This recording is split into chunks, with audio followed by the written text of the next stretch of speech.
pitch. There's a line drive right at the shortstop for out number 3.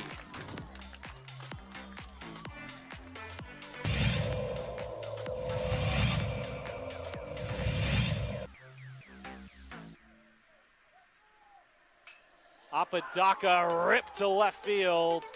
That will bounce in, so it's going to be extra bases as they'll have to chase that one at the wall in the warning track.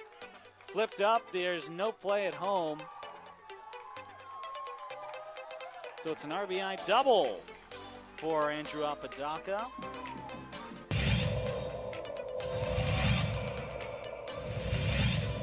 Runner at third.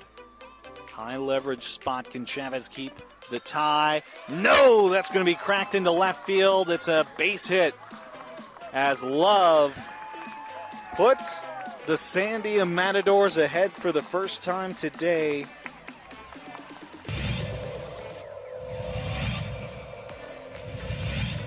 The 0-2. It's upstairs, goes to the backstop, and the run will not score. Gun down at home.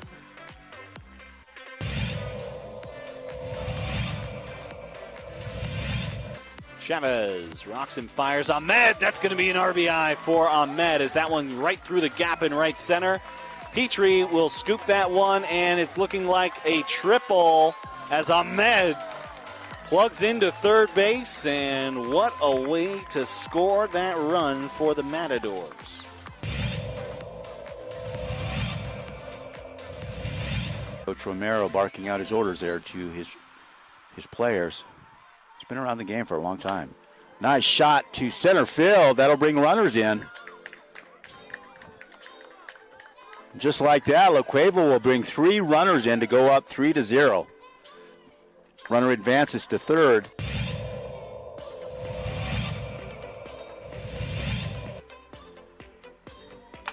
Shot to center. That looks good. That's gone. Man, outstanding center shot there. As LaCueva will score. Antonio Lucero, second baseman, quite the hitter.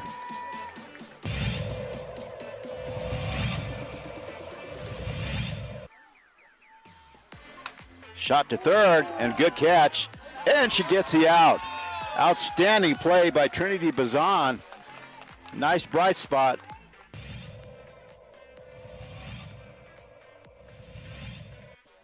Costly errors allowed Cleveland to get 1 run back. That one sitting on the ground to the left side. Throw to first in time. Throw home. Got her. Whoa, what a play.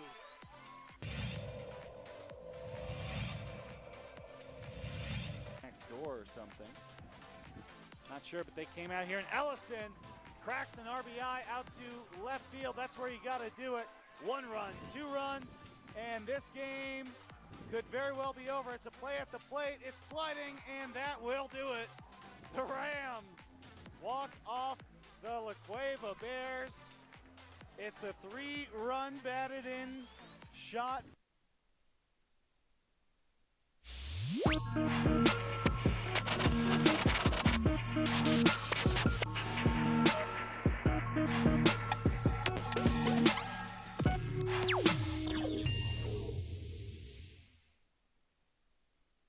We would like to thank the following sponsors for making this broadcast possible.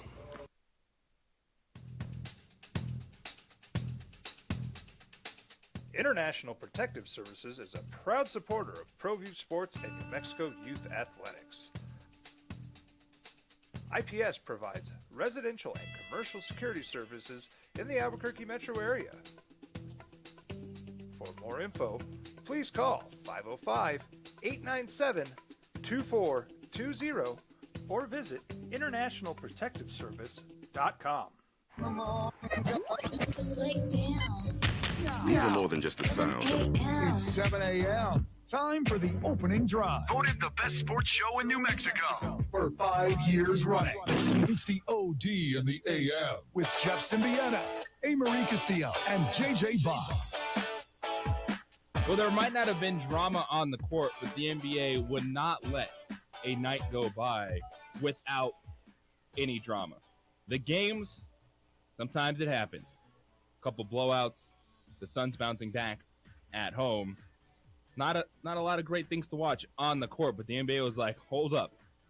If you think it's going to be a boring night, not so fast, my friends, because here's a Draymond Green suspension. He's out for Game 3 as the Golden State Warriors trail the Sacramento Kings 2-0 in that series. And was it the right decision?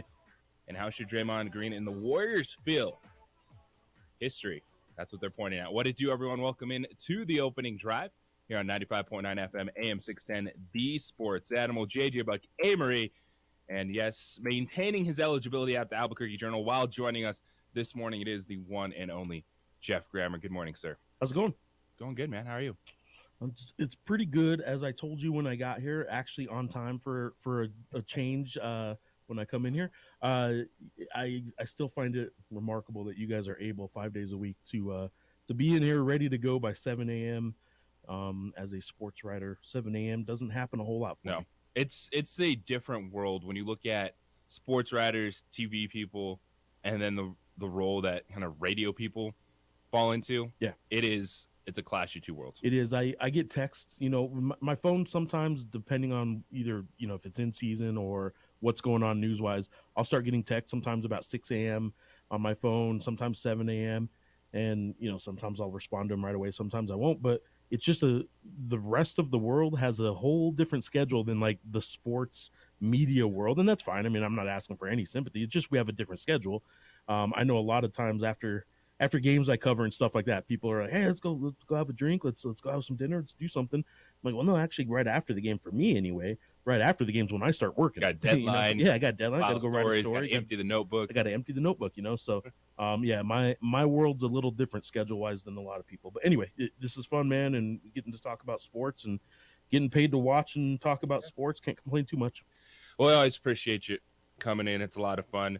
And, last night in the association games, teams handle their business. Boston, Atlanta, Celtics 119-106. Even the Hawks had a late run in that one. But the bigger question for Atlanta, and we'll touch on it, is the future of that franchise and their star player, Trae Young. Cleveland, a big bounce-back performance at home, 107-90, beating the New York Knicks because Darius Garland could not miss in the first half. But then the Phoenix Suns, the series where the Clippers stunned everyone in Game 1 without Paul George, Russell Westbrook dropping the best 3 for 19 game you're ever going to see, making defensive plays in the fourth quarter. Well, what you saw from Phoenix in the second half, specifically the third quarter, is why people think this team is so dangerous. You saw a good rhythm. Kevin Durant, Devin Booker scoring the basketball, being really hard to stop. Devin Booker attacking the basket. Kevin Durant hitting contested jumpers over Kawhi Leonard defensively. And then you got CP3 in what is a perfect role for him now, playing the closer in the fourth quarter, hitting some of those mid-range jump shots, making defensive plays. I think that second half, it's going to be hard for the Suns to be consistent in that because they still are a new roster. But that is why people look at this team, go, all right, you add Kevin Durant, and people assume that they were one of the favorites in the Western Conference. Yeah, Kevin Durant obviously is the X factor. I think CP3 coming through, good for him. He got off the streak with that is referee. Wild, by the way. It is. What was it? 12-game streak or so with referee Scott Foster reffing games playoff games that Chris Paul was playing, and head ref Scott Foster, Chris Paul was 0 for 14 prior to last night. When you look at trends, at some point you got to say, okay, the sample size is big enough now to mean something, and you'd think 14 consecutive playoff games might have a little something to look into. So yeah, that was the thing.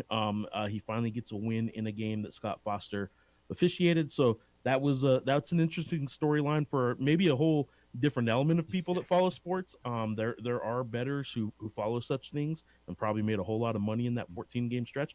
But anyway, I do think that, of course, Kevin Durant went to Phoenix with one thing in mind for himself, but primarily for the organization. They don't go get Kevin Durant without thinking we need to make our run right now. And man, after Game 1, it did not look good. Obviously, after Kevin Durant got hurt in the regular season when he got to Phoenix, that didn't look good. But he's playing, he's in the playoffs. You're thinking, okay, we got to make our run. And Game 1, I would if I was a Suns fan, I would have, been pretty close to already hitting the panic button in game 1 of the first round of the playoffs, which is silly to do, but it didn't look good. I think Phoenix ultimately will pull away in that series against the mismatch Los Angeles Clippers, but there's still going to be some bumps in the road, as even when you have the best players on the floor, it takes some time, and they haven't played a lot of basketball together. As you said, when Kevin Durant got there, he sprained his ankle in the warm-up line, and then he missed those games, and that's why down the stretch the last 2 to 3 weeks of the season, you finally saw the Phoenix Suns playing together. But they bounced back last night.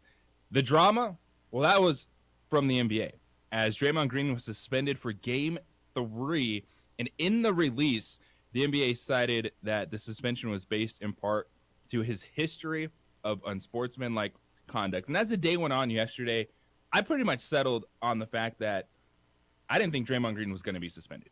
As bad as it looked, and as much as he played it up and doing a Hulk Hogan and going at it with the fans, I thought once they look at that, they'll see the actions of Sabonis, of Draymond Green, foul on Sabonis, flagrant 2, throwing out Draymond Green. I thought they'd settle on that.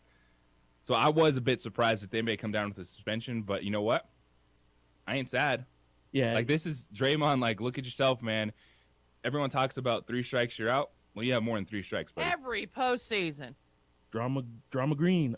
He is a guy that at this point, I saw Kenny Smith and Shaq kind of discussing it on the TNT crew last night, and I don't know that Kenny Smith necessarily articulated this the best way he could have, and I may not be right now either, but when it comes to Draymond Green, anybody who thinks he shouldn't have been suspended for that one moment, you can believe that if all you're telling me is in that moment, maybe you shouldn't have because it started with Sabonis.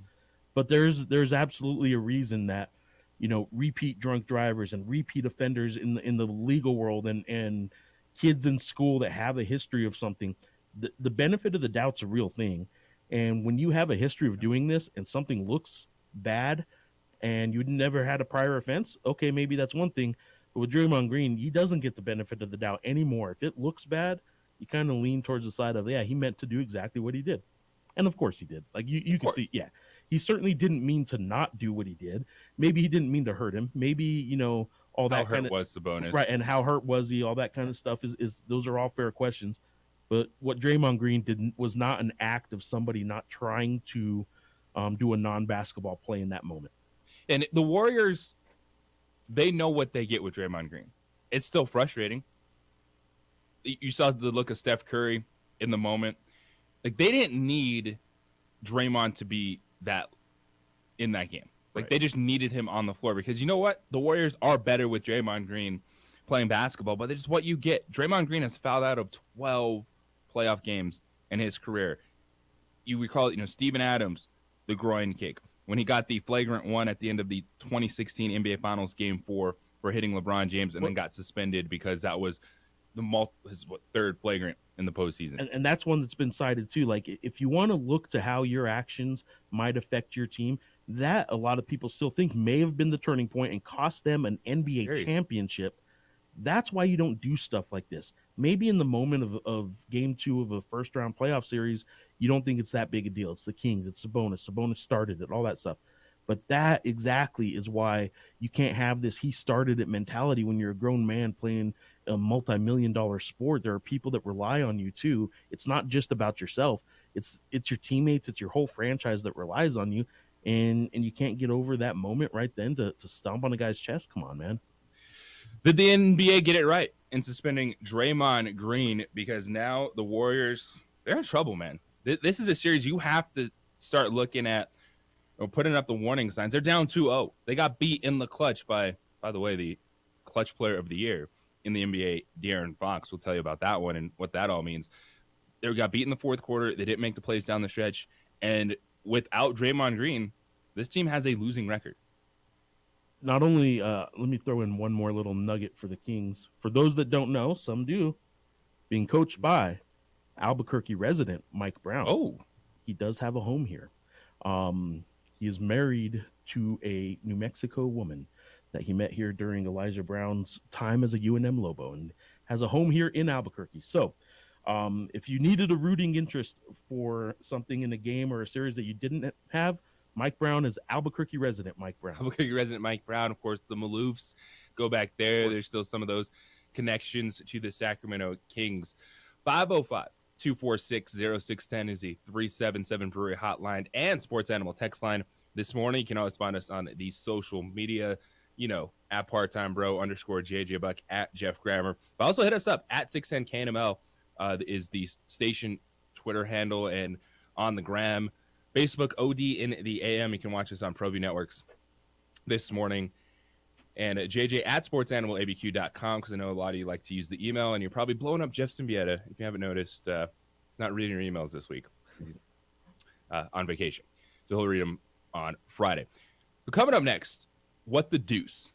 Why would a coach tell a former New Mexico Gatorade Player of the Year, a local legend, to continue his career elsewhere? It is the opening drive here on 95.9 FM, AM 610, the Sports Animal.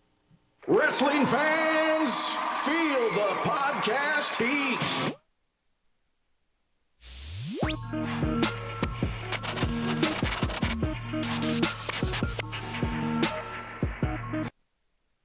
We would like to thank the following sponsors for making this broadcast possible. We fight the battles no one hears about. We drop into the middle of firefights to rescue others. And act as one-man air traffic control towers. We're the ones who go before all others.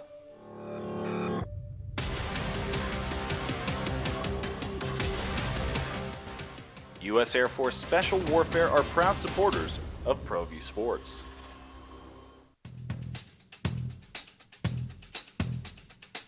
International Protective Services is a proud supporter of ProView Sports and New Mexico Youth Athletics.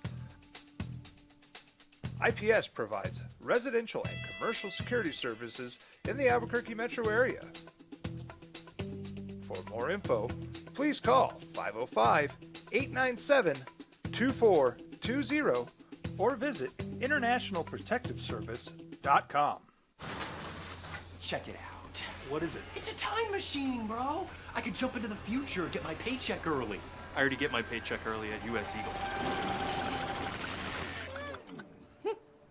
Get your paycheck up to 2 days early with US Eagle Early Payday. Now's a great time to have your checking with US Eagle. Time machine. Your girlfriend breaks up with you in 22 hours, 53 minutes. Wait, what? Seth? Hi everyone, my name is Master Sergeant Jacob Groves. I am a Air Force Special Warfare pararescueman. Air Force Special Warfare are proud supporters of ProView Network and New Mexico Youth Sports. Air Force Special Warfare operators are critical thinkers. They maintain a high level of fitness, they take initiative, and they don't quit. For more information on Air Force Special Warfare, contact me at the number listed below. U.S. Air Force Special Warfare are proud supporters of ProView Sports. Well, I'm going to the frontier, walk up to the cashier, order up a root beer and a number one. Cover it with green stuff, one scoop is not enough. Find a booth is real tough, back by the Duke. Meet my family, meet my friends in the quirkiest restaurant I have ever been.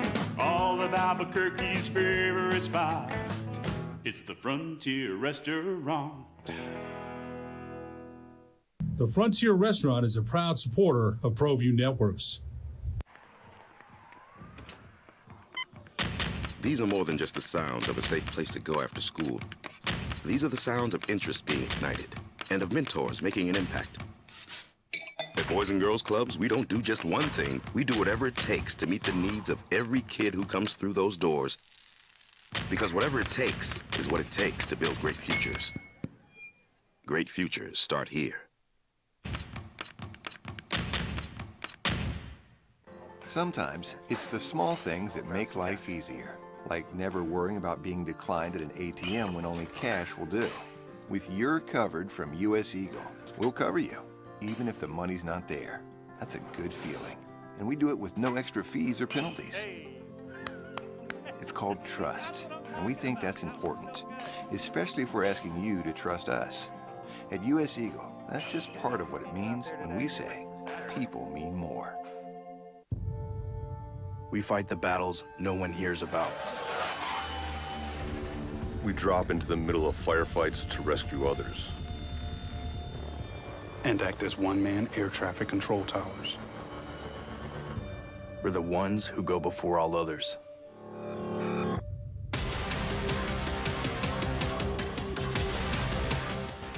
U.S. Air Force Special Warfare are proud supporters of ProView Sports.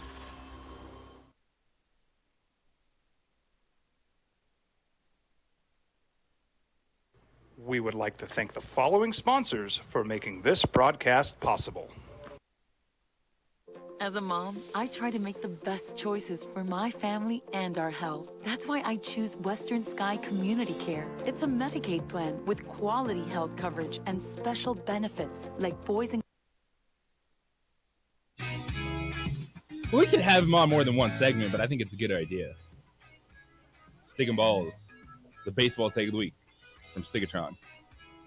I think it could be a hit. Stigatron's amazing. Yeah, Stigatron. I'm saying, stay tuned. Watch out for that. Could be a new feature this year on the opening drive. What to do, everyone? JJ Buck, Jeff Grammer from the Albuquerque Journal, Amory, with you this morning. The college basketball world never sleeps, and big news from Las Cruces yesterday as former New Mexico Gatorade Player of the Year, a state champion at Las Cruces High School, Deuce Benjamin, entered the NCAA transfer portal. Now, it's no surprise with everything that we've seen happen at New Mexico State as that program completely rebuilds itself, that the players would go in the transfer portal. But what Deuce said about entering the transfer portal, I think will catch some people off guard, maybe leave them with some questions about the future of New Mexico State basketball. But part of the statement that Deuce put out on social media yesterday, he wrote, "Due to the actions of others," which I will not go into here, "that dream changed into a nightmare." And then he said, adding insult to injury, Coach Hooten, or his new coach, Jason Hooten, who took over last month, recently informed me that it would be in my best interest to continue my education and basketball career elsewhere. And that is the line that is going to get people's attention. Adding insult to injury. The coach told me to leave the program, because it does sound like, even with everything that went on, looking at players, allegations like Deuce Benjamin, not one of those dudes. Like Deuce Benjamin at New Mexico State, I think a lot of people assumed he would be back. And if you're pointing at anyone on that roster that could stick it out, stay at New Mexico State, it would be the hometown kid where his dad was a legend at the program. And I'll admit to myself, reading that line from the statement, you go, whew. There's a little bit to unpack here. So was Deuce kind of pushed out because they just want a completely clean slate, want nothing to do with anything that was on that roster last season? But also, could it be the best thing for Deuce Benjamin to just kind of spread his wings and find a clean spot himself? I will say this, that the insult to injury line about Jason Hooten does a couple things that I think are worth noting for context in this whole transfer portal world. First of all, generic statement here that doesn't apply to Deuce specifically, Jason Hooten, New Mexico State specifically. Coaches run players off all the time. People need to know that when they complain about players transferring all the time. There are right now, I think 1,500 kids in the NCAA Division I transfer portal. A bunch of them won't find new homes. Hundreds of those players, hundreds. I don't know, how to put the number on it. Out of 1,500, how many are this way? But they have postseason meetings, and those meetings, coaches tell them what their role, what they envision that player's role being on the team and in the program the next year. That obviously happened in this case, and Jason Hooten kind of said, I don't see you having a role on this team. You should look elsewhere. In Deuce's case, there's obviously a whole lot of other kind of possibilities besides basketball as to why a new coach might say that about a local player whose dad's name is in the Aggie Athletics Hall of Fame, hanging up. You walk around the Pan Am Center concourse, you'll see his father's picture. He was a Aggie basketball legend in the 90s. So there's a lot of other things that could go into this because of what happened last year. Deuce's role in any of either the shooting incident, He did redshirt, but he was on that trip. He was at the hotel. His name, just like a lot of other players, were mentioned in police reports, all that kind of stuff. Not that he did anything illegal. I want to make that very clear, but it's not that he wasn't around that. He was. And maybe a new coach just wants a break from all that. Hazing allegations ultimately ended the season for the program and all that later in the year. That's still being investigated. And as of right now, whatever role any player has in all that has not actually come to the light of day just yet. So we don't know what the coach's decision was based on that investigation still going on. And the other thing we don't know is if Jason Hooten, a new coach hired only a couple weeks ago, few weeks ago now, if he came in and decided completely independent, completely on his own, to cut ties with the very fan-friendly, popular local kid who's, as I mentioned, father is in the Aggie Athletic Hall of Fame, all that stuff. Did the new coach come in and decide that by himself? Was he told to do that? Was there an administrator, an athletic director? Was there somebody over him that knows all that background more than he does? He doesn't know all that. He wasn't here last year, the coach I'm talking about. Was Jason Hooten told to do that? So all those things we don't know, but I do want people to understand, kids jumping in the transfer portal ain't always about the kid deciding about, oh, the grass is always greener, or I want to go get money. There's an awful lot of these cases where a coach makes it very clear to them, you can stay if you want, but it ain't going to be easy on you. I'm not playing you. I see other people playing in front of you. I just don't see you playing. So you want to stick around and be a part of that? I don't think you should. There's a lot of that goes on. That is behind the scenes stuff and stuff that we openly address now. Like, because you have to, you can't just assume that, it's all just on the players as you just laid out. And this one with Jason Hooten, this one's going to be tough for him for a little bit because it could grind on some Aggie fans because of the way Deuce worded that. And you pointed out, we don't know. And probably won't find out because I don't think anyone's going to come out and say, yeah, I told this kid to go somewhere else. Maybe if it gets to a certain point where Jason Hooten just comes out and goes, you know what, guys, I just wanted a clean slate. We needed to restart everything for this program. Deuce has already said more than most players say when they leave. The players that get run off, the reason a lot of fans don't know this, it's not the fans' fault. The reason a lot of fans don't know this is because players are usually too intimidated to come out and say the coach ran me off for a couple reasons. They might be intimidated by the coach and they're afraid they're not going to get their next landing spot if they start talking bad about a coach. But also, it's kind of a bit of an ego hit, right?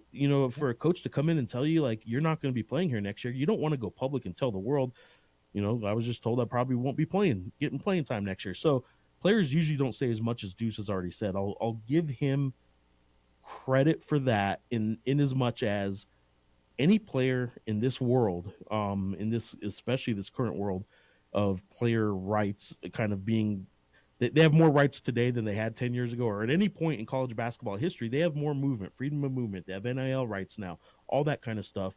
The players should be allowed to speak their truth too and not have it come back and hurt them. So I'm glad that if he felt this was worth saying, I'm glad he went ahead and said it. Yeah, and that's one that we don't know if it was a head coach or if it was just something too from the administration, like just telling their new hire, you just need to clean house and we need to do a complete restart. But that's something that, because Hooten was mentioned in this statement, he's going to have to wear. That's not a great look for the any fan base who has a loyal, long-time fan base. Here in Albuquerque, and it's certainly down the same down in Las Cruces, there are, it seems like 10,000 people who swear they've had season tickets for 30 or 40 years when, the season ticket fan or number isn't even that high sometimes. But everybody says they've had season tickets forever, right? There are Aggie fans who have been at games in the Pan Am Center since William Benjamin played and loved when William Benjamin played, loved the fact that his son was now a legacy player at that program, who are going to have a hard time embracing a new coach who they just met a few weeks ago, when the kid himself says it was Jason Hooten that told me this. I do think a lot of Aggie fans will give Jason Hooten at least an opportunity to explain or address this if he wants. If you're Jason Hooten, do you want to address this, or do you just want it to move on? Do you want to wear this without even Aggie fans knowing you yet, or do you just kind of let it blow over? I don't know what you do if you're Jason Hooten right now. Yeah, and I was asking you this question too, because I just haven't seen a lot. Where are they even at roster-wise right now? Good question. 13 scholarships are allowed at the NCAA Division I level. I believe they have 2 of them now. I think they have 2 commitments right now, and that'll start filling up, obviously. They're not going to have a lack of 13 scholarship opportunities. Maybe they get to 11 or 12, keep one open and for a mid-year transfer, something like that. But they'll get their guys now. Jason Hooten certainly has connections. Some of his assistants that are just now starting to fill up. We'll bring in guys. And I remind a lot of people locally here about this too, that when there was kind of a 2-week lull where it was just 5 or 6 Lobo players moving out and nobody had been committed to coming in, and people were starting to panic a little bit like, oh my goodness, what's going on? Are they going to ever sign anybody? The NCAA transfer portal doesn't even close until May 11th. So you still have several more weeks of players can go decide to transfer for like another month almost. And then you have the whole summer where teams can still sign players. And it too, and this could be process. It's a long process. Like, we've seen more names announce where they're going recently. Like, if you go to verbal commits, actually the first page is a lot more players that have committed to schools than are entering the transfer portal, as you said, just based on the timing out of it all. But there's still a lot of players. Don't forget, you can play a young team. You can still recruit high school kids. Yeah, and that remember that that might be a good thing for New Mexico State next season. See if they can hit on a couple youngsters. The current landscape of college athletics is such that with the transfer portal and the one-time transfer rule being what it is interesting for me to sort of watch and observe what happens with high school players right now. I've talked to somebody in the junior college ranks and said, how is this going to affect junior college? Do they actually start getting better high school players at the junior college level? Because if you're not a top 100 high school player, D1 programs might not even be looking at you anymore, because they can go get a guy who's already played at the D1 level that they know a little bit more about. A lot of D1 coaches can't wait for a freshman to take 2 or 3 years to develop anymore. And because they can leave after 1 year anyway, if you get a freshman on your team that needs to develop and you don't play him his first year, he may transfer and do the one-time transfer after a year anyway. So high school kids may not get recruited nearly as much as they used to. They may go do their junior college route, not burn any of their D1 transfer, one-time transfer rule eligibility. So I think the junior college ranks might actually benefit from what's going on right now in the D1 world, where you can do the one-time transfer, because I think more high school kids will start choosing to go the junior college route, whereas before some of them looked at the junior college route as a last resort, or maybe they didn't qualify academically. That'll still happen, those players. But I think more qualifying high school recruits who would qualify at the D1 level are going to choose to go junior college and kind of prove themselves a little bit there before they go the D1 route, because your one-time transfer doesn't burn until you're at a D1 school and transfer. So if you get a year or two out of the way at the junior college level, then you can actually, here's the scenario. You go to a junior college for 2 years, and then you have 2 years left to play, 3 years left to play 2 seasons, right? Well, you could do a one-time transfer after 1 year. You could graduate after your 4th year. You could actually play your final 3 seasons of Division I basketball, 3 different schools if you wanted to, even after starting as a junior college. So I do think that this new world kind of opens the door for junior college to benefit from what's going on. 505-246-0610 is the 377 Brewery hotline and the Sports Animal text line this morning. Your thoughts on the player movement and Deuce Benjamin putting his name in the transfer portal. It'll be interesting to see how Aggie fans handle that one with the statement that was made by Deuce. Did we see a preview for what the future could look like for the best player in baseball? It's coming up next here on the Sports Animal. Southbound on I-25, there's a crash between Avenida Cesar Chavez and Gibson, blocking the right lane with additional congestion. Also, We would like northbound to on thank the Unstable. following sponsors for making this broadcast possible. We fight the battles no one hears about. We drop into the middle of firefights to rescue others. And act as one-man air traffic control towers. We're the ones who go before all others.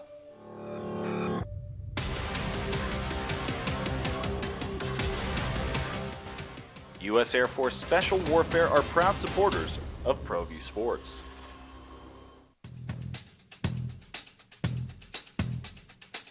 International Protective Services is a proud supporter of ProView Sports and New Mexico Youth Athletics. IPS provides residential and commercial security services in the Albuquerque metro area. For more info, please call 505-897-2727. 2420 or visit internationalprotectiveservice.com. Check it out. What is it? It's a time machine, bro. I could jump into the future, get my paycheck early. I already get my paycheck early at US Eagle. Get your paycheck up to 2 days early with US Eagle Early Payday. Now's a great time to have your checking with US Eagle. Time machine. Your girlfriend breaks up with you in 22 hours, 53 minutes. Wait, what? Seth? Hi everyone, my name is Master Sergeant Jacob Groves. I am a Air Force Special Warfare Pararescueman. Air Force Special Warfare are proud supporters of ProView Network and New Mexico Youth Sports. Air Force Special Warfare operators are critical thinkers. They maintain a high level of fitness, they take initiative, and they don't quit. For more information on Air Force Special Warfare, contact me at the number listed below. U.S. Air Force Special Warfare are proud supporters of ProView Sports. Well, I'm going to the frontier, walking to the cashier, order up a root beer and a number one. Cover it with green stuff, one scoop is not enough. Find a booth is real tough, back by the Duke. Meet my family, meet my friends in the quirkiest restaurant I have ever been. All of Albuquerque's favorite spot, it's the Frontier Restaurant. The Frontier Restaurant is a proud supporter of ProView Networks. These are more than just the sounds of a safe place to go after school. These are the sounds of interest being ignited and of mentors making an impact. At Boys and Girls Clubs, we don't do just one thing. We do whatever it takes to meet the needs of every kid who comes through those doors. Because whatever it takes is what it takes to build great futures. Great futures start here. Sometimes it's the small things that make life easier, like never worrying about being declined at an ATM when only cash will do. With You're Covered from US Eagle, we'll cover you, even if the money's not there. That's a good feeling. And we do it with no extra fees or penalties. It's called trust, and we think that's important, especially if we're asking you to trust us. At US Eagle, that's just part of what it means when we say people mean more. We fight the battles no one hears about. We drop into the middle of firefights to rescue others. And act as one-man air traffic control towers. We're the ones who go before all others.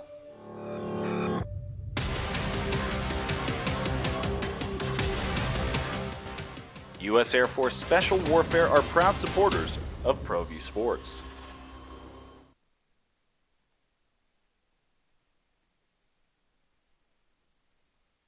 We would like to thank the following sponsors for making this broadcast possible. As a mom, I try to make the best choices for my family and our health. That's why I choose Western Sky Community. Ward leads off second on the next pitch, and Shohei swings and lifts a high fly ball that's carrying deep out into right center field. It lands in the Yankee bullpen. That's a two-run homer. And right out of the blocks tonight in the Bronx, it's showtime. 2-0 Angels. Angels victorious 5-2 in the Bronx, opening up a series against the Yankees. And was that a little preview of what's to come? Shohei Ohtani going yard. Yes, he's still an Angel, but when he hits free agency, you know a team that's going to be bidding on the best player in baseball. The best player I will ever see in my lifetime, I'm calling it right now, is Shohei Ohtani. And he is just going around the East Coast. He was in Boston on Monday. Had his start cut short because it was raining on Monday. He'll be back on the mound Friday against Kansas City. But he's going to be swinging the bat, showing off for Yankee fans this week. And is that a potential landing spot for the best player in baseball? It is the opening drive here on 95.9 FM, AM 610, The Sports Animal. JJ Buck, Amory, Jeff Grammer from the Albuquerque Journal with us this morning. And that was 100 years to the day yesterday that Babe Ruth hit his first home run in the Bronx. Whatever happened to him? It was pretty good. Yeah. The guy that we compare Shohei Ohtani to, Babe Ruth, a true unicorn in Shohei, the best player in baseball. He is 2-0 with a .86 earned run average in 4 starts this season, 27 strikeouts, 13 walks. Oh, and that's him pitching and then what he does as a hitter. I don't think the Yankees are the favorite in the clubhouse, but who could we be looking at for Shohei? I think, of course, both teams in New York would throw money at him. Dodgers for sure. And because Shohei is absolutely worth the money, the market he brings. And this will be fascinating. This will be one of the free agency stories that ignites baseball. We haven't seen something like this in a long time when he becomes a true free agent. I think Boston will be in play too. I mean, this is his former teammate in Boston. I also don't think a lot of fans don't want to hear this, but I think he could end up possibly staying with the Angels. He and Trout seem to have been wasted with the Angels, right? But you know, I wouldn't put that entirely out of the picture just yet. But I think he ends up with probably the Dodgers if I had to guess who I would, put as the leader in the clubhouse. But yeah, Boston and the Yankees and the Mets, of course. The Mets are sort of at a spot now where they seem to have an owner that says, hey, we'll pay you whatever you want. And the guy could demand $600 million contract. Okay. I mean, people are talking about how it could break 500. You get just 2 teams in a bidding war for Shohei Ohtani. I'll bet you he drives that up to $600 million, which is just monopoly money, right? I don't know what that is. It's just it's fake money to me at this point. But he if anybody kind of warrants the record kind of salary. The value is we're discussing it. It's you could pay Shohei Ohtani, a top 3 contract for being a pitcher, and then you could pay him a top 5 contract for being a hitter. Yeah. Even if you just want to say top five pitcher, top 5 hitter right now, and you pay him what a top 5 hitter's going free agency value on the market would be right now, and say, okay, we're going to start there. If you're Shohei's agent, right, you're going to be like, okay, what would you pay a top 5 hitter on the market right now? Let's start with that, and let's throw in the fact that you could also argue he's a top 5 to 10 pitcher.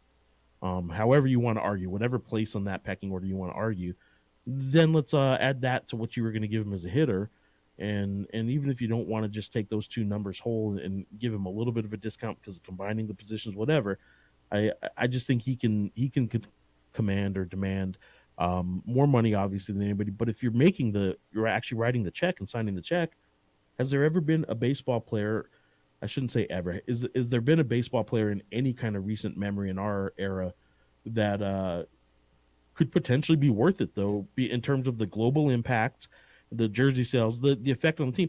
Every time he steps on the field, it's going to show up on a highlight somewhere. Some TV station showing it. Like Shohei Ohtani is the dude right now that just gets sports fan interested. Yes. Because baseball, it's a lot like college basketball at times. Regular season, it is such a regional game.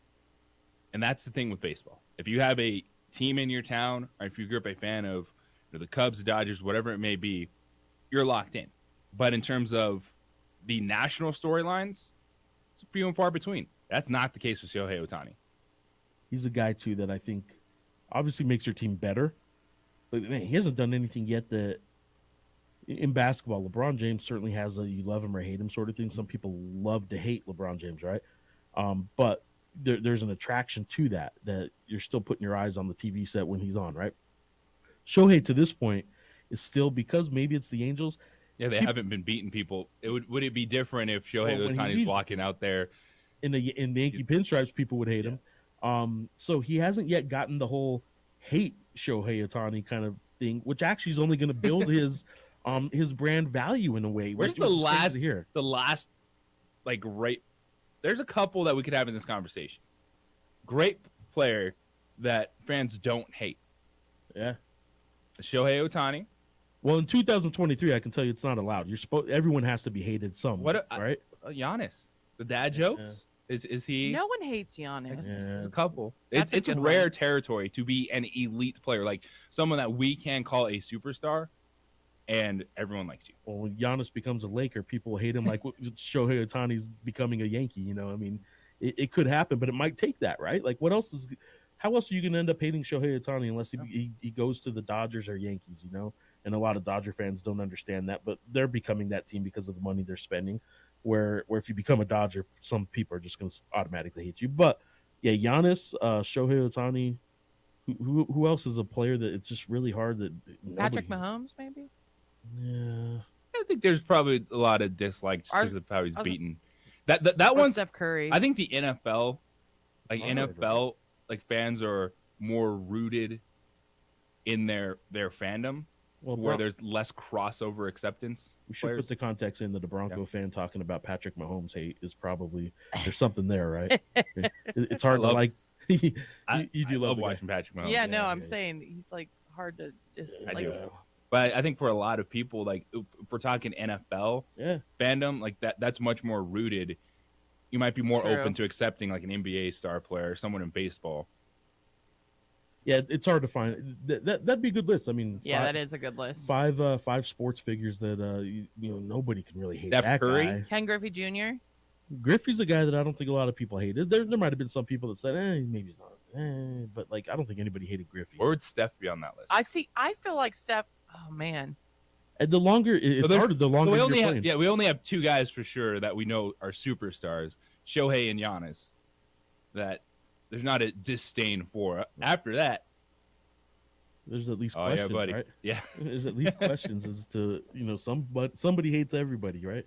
So I do want to find out. I'll bet you if I get on the internet right now and like look up the Shohei Ohtani hate fan group, there's got to be somebody that started that, right? There just has to be. But who? Who is spending their time hating Shohei Ohtani? No one. Put it on the poll. 505-246-0610 and 377 Brewery Hotline and the Sports Animal text line. It is opening drive here on the Sports Animal. This report is sponsored by eBay Motors. We would like to thank the following sponsors for making this broadcast possible. As a mom, I try to make the best choices for my family and our health. That's why I choose Western Sky Community Care. It's a Medicaid plan with quality health coverage and special benefits like Boys and Girls Club membership credit, additional dental benefits, and wellness and support programs. I decide which Medicaid plan is right for us. I choose Western Sky Community Care. Learn more about Western Sky Community Care by visiting discoverwesternsky.com today. Don't sacrifice quality and flavor when you're in a hurry. Golden Pride offers ribs, fried chicken, green and red chili breakfast burritos, and Frontier Cinnabons. 4 great locations, or visit us online at goldenpride@abq.com. Golden Pride Barbecue Chicken and Ribs, proud supporter of ProView Sports Network.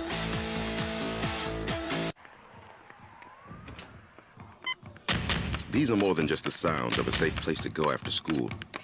These are the sounds of interest being ignited and of mentors making an impact. At Boys and Girls Clubs, we don't do just one thing. We do whatever it takes to meet the needs of every kid who comes through those doors. Because whatever it takes is what it takes to build great futures. Great futures start here. We would like to thank the following sponsors for making this broadcast possible. Everguard Roofing and Solar. For nearly 20 years, Everguard Roofing and Solar has been working with New Mexicans to enhance their homes and businesses. For all your roofing and solar needs in New Mexico, call 505-821-9543.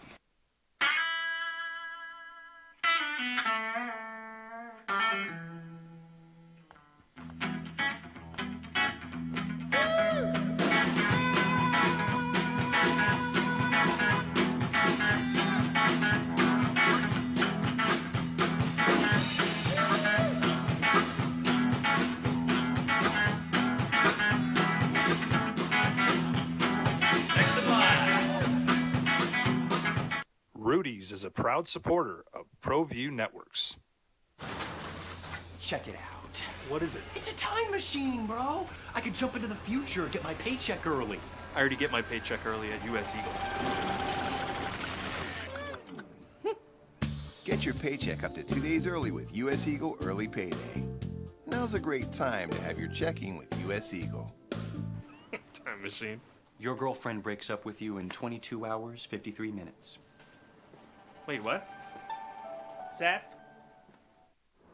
Hi everyone, my name is Master Sergeant Jacob Groves. I am a Air Force Special Warfare Pararescueman. Air Force Special Warfare are proud supporters of ProView Network and New Mexico Youth Sports. Air Force Special Warfare operators are critical thinkers. They maintain a high level of fitness, they take initiative, and they don't quit. For more information on Air Force Special Warfare, contact me at the number listed below. U.S. Air Force Special Warfare are proud supporters of ProView Sports. International Protective Services is a proud supporter of ProView Sports and New Mexico Youth Athletics. IPS provides residential and commercial security services in the Albuquerque metro area. For more info, please call 505-897-2420 or visit internationalprotectiveservice.com. We fight the battles no one hears about. We drop into the middle of firefights to rescue others. And act as one-man air traffic control towers. We're the ones who go before all others.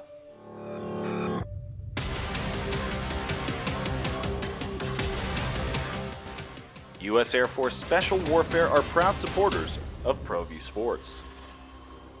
Dream style stucco. Stucco is the way to go. The Southwest tradition, beautiful and durable. The perfect combination. Your favorite color, your favorite texture. You're gonna love it when they put it all together. Through any weather, nothing looks better. From the smooth to the rough, they really know their stuff. Nobody does stucco like Dream style stucco. Well, I'm going to the frontier, walking to the cashier, order up a root beer and a number one. Cover it with green stuff, one scoop is not enough. Find a booth is real tough, back by the Duke. Meet my family, meet my friends in the quirkiest restaurant I have ever been. All of Albuquerque's favorite spot, it's the Frontier Restaurant. The Frontier Restaurant is a proud supporter of ProView Networks. As a mom, I try to make the best choices for my family and our health. That's why I choose Western Sky Community Care. It's a Medicaid plan with quality health coverage and special benefits like Boys and Girls Club membership credit, additional dental benefits, and wellness and support programs. I decide which Medicaid plan is right for us. I choose Western Sky Community Care. Learn more about Western Sky Community Care by visiting.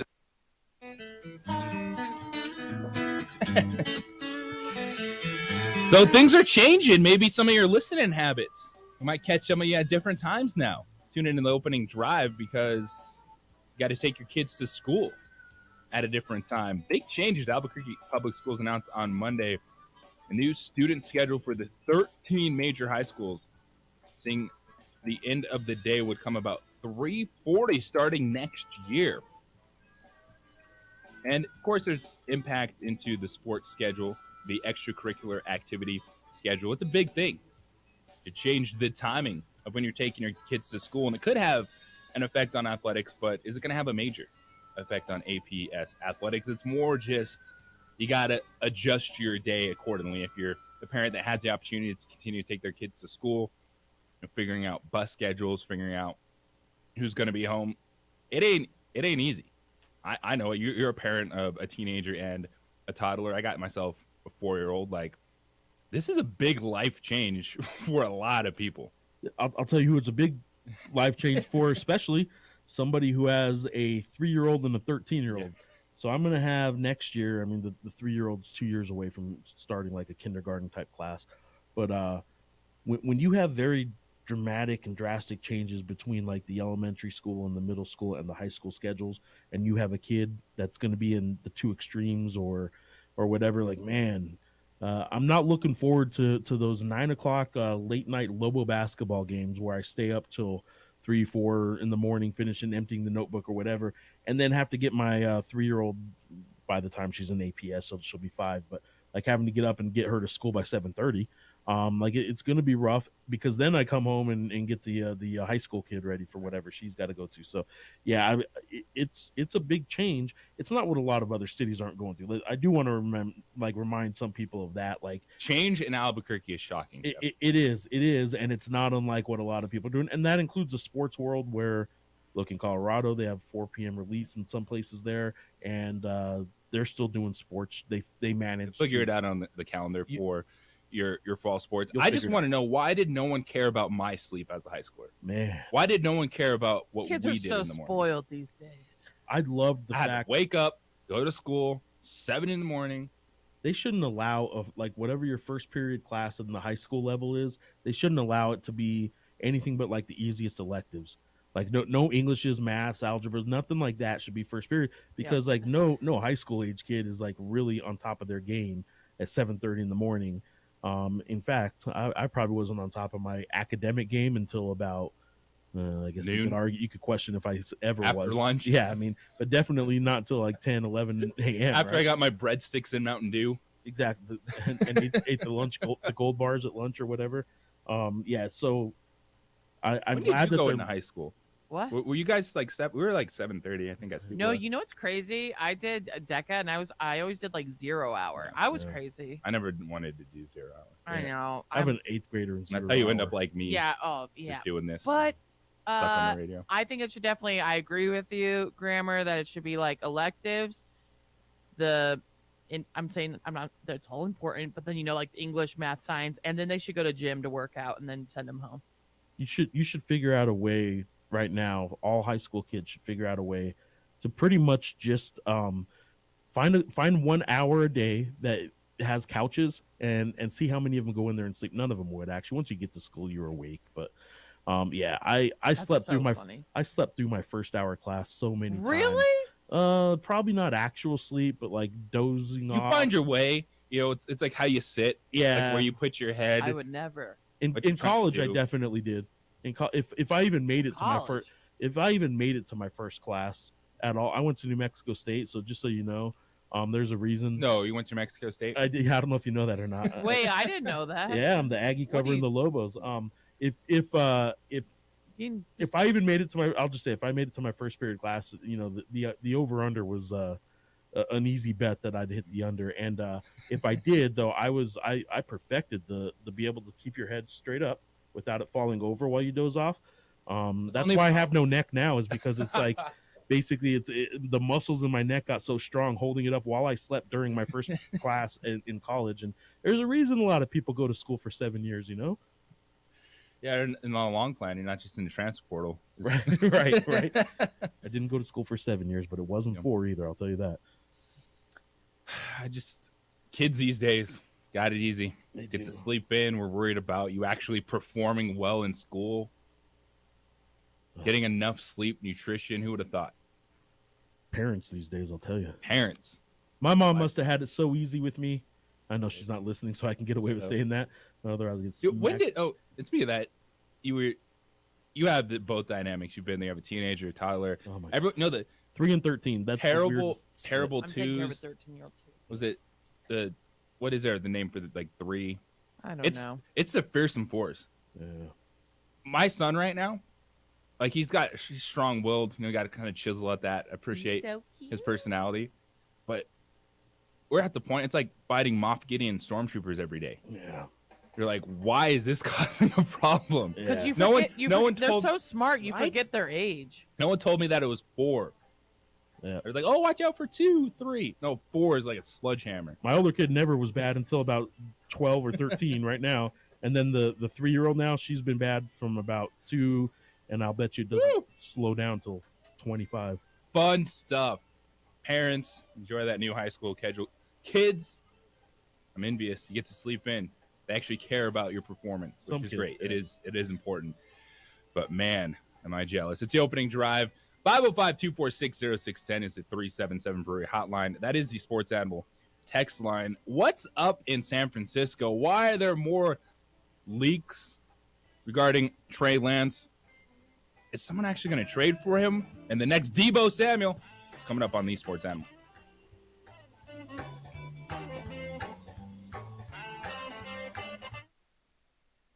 We would like to thank the following sponsors for making this broadcast possible.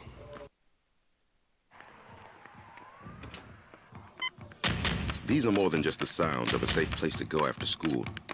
These are the sounds of interest being ignited and of mentors making an impact.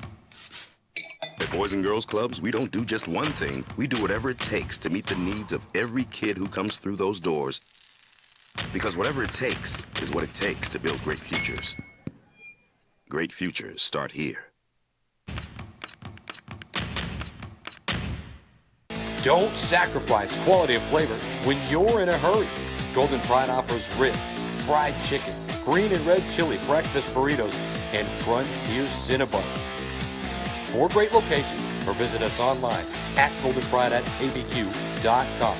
Golden Pride Barbecue Chicken and Ribs, proud supporter of ProView Sports Network.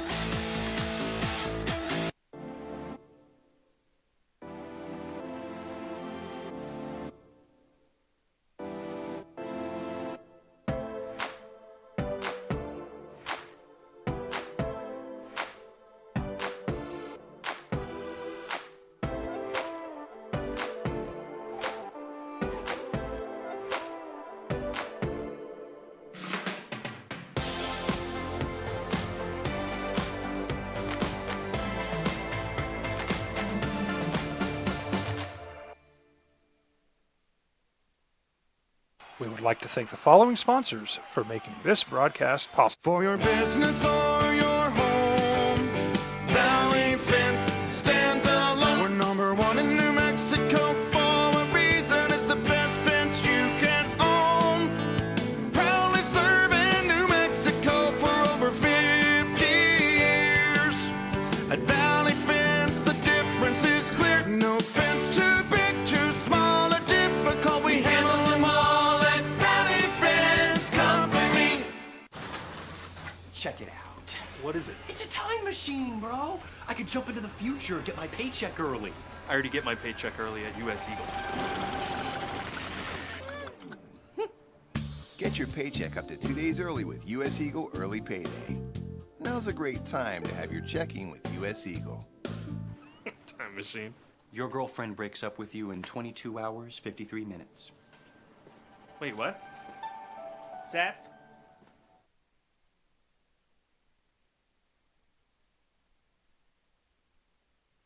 We would like to thank the following sponsors for making this broadcast possible. We fight the battles no one hears about. We drop into the middle of firefights to rescue others. And act as one-man air traffic control towers. We're the ones who go before all others.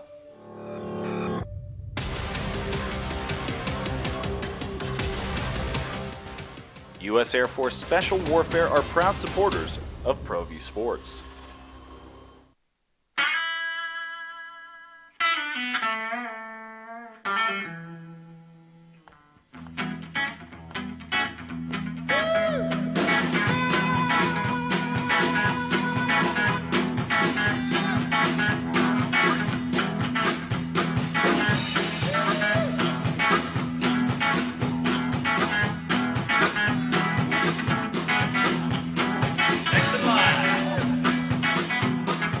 Rudy's is a proud supporter of ProView Networks. International Protective Services is a proud supporter of ProView Sports and New Mexico Youth Athletics. Why is this story out there, especially a week from tomorrow, Amory? It's the first round of the NFL draft. It's smoke season. Always be skeptical. Don't take everything. Don't read every headline like it's a true story. Someone is putting that out there for a reason. A team is trying to angle against a player. A team is trying to force another team to get antsy, to get itchy, maybe make a move where they overpay for a player, overpay for a draft pick. It's that time of year. And the story this morning, Ian Rappaport at Rap Sheet, sources, the 49ers have received inquiries from several teams looking into a potential trade for the former number 3 pick, quarterback Trey Lance. The conversations have been the result of San Francisco fielding the calls, not making them, with teams aware that Brock Purdy is likely the future starter. So what angle? Who's angling for Trey Lance? What is San Francisco trying to get? Well, they could be trying to get out of a number 3 overall pick that just hasn't worked out.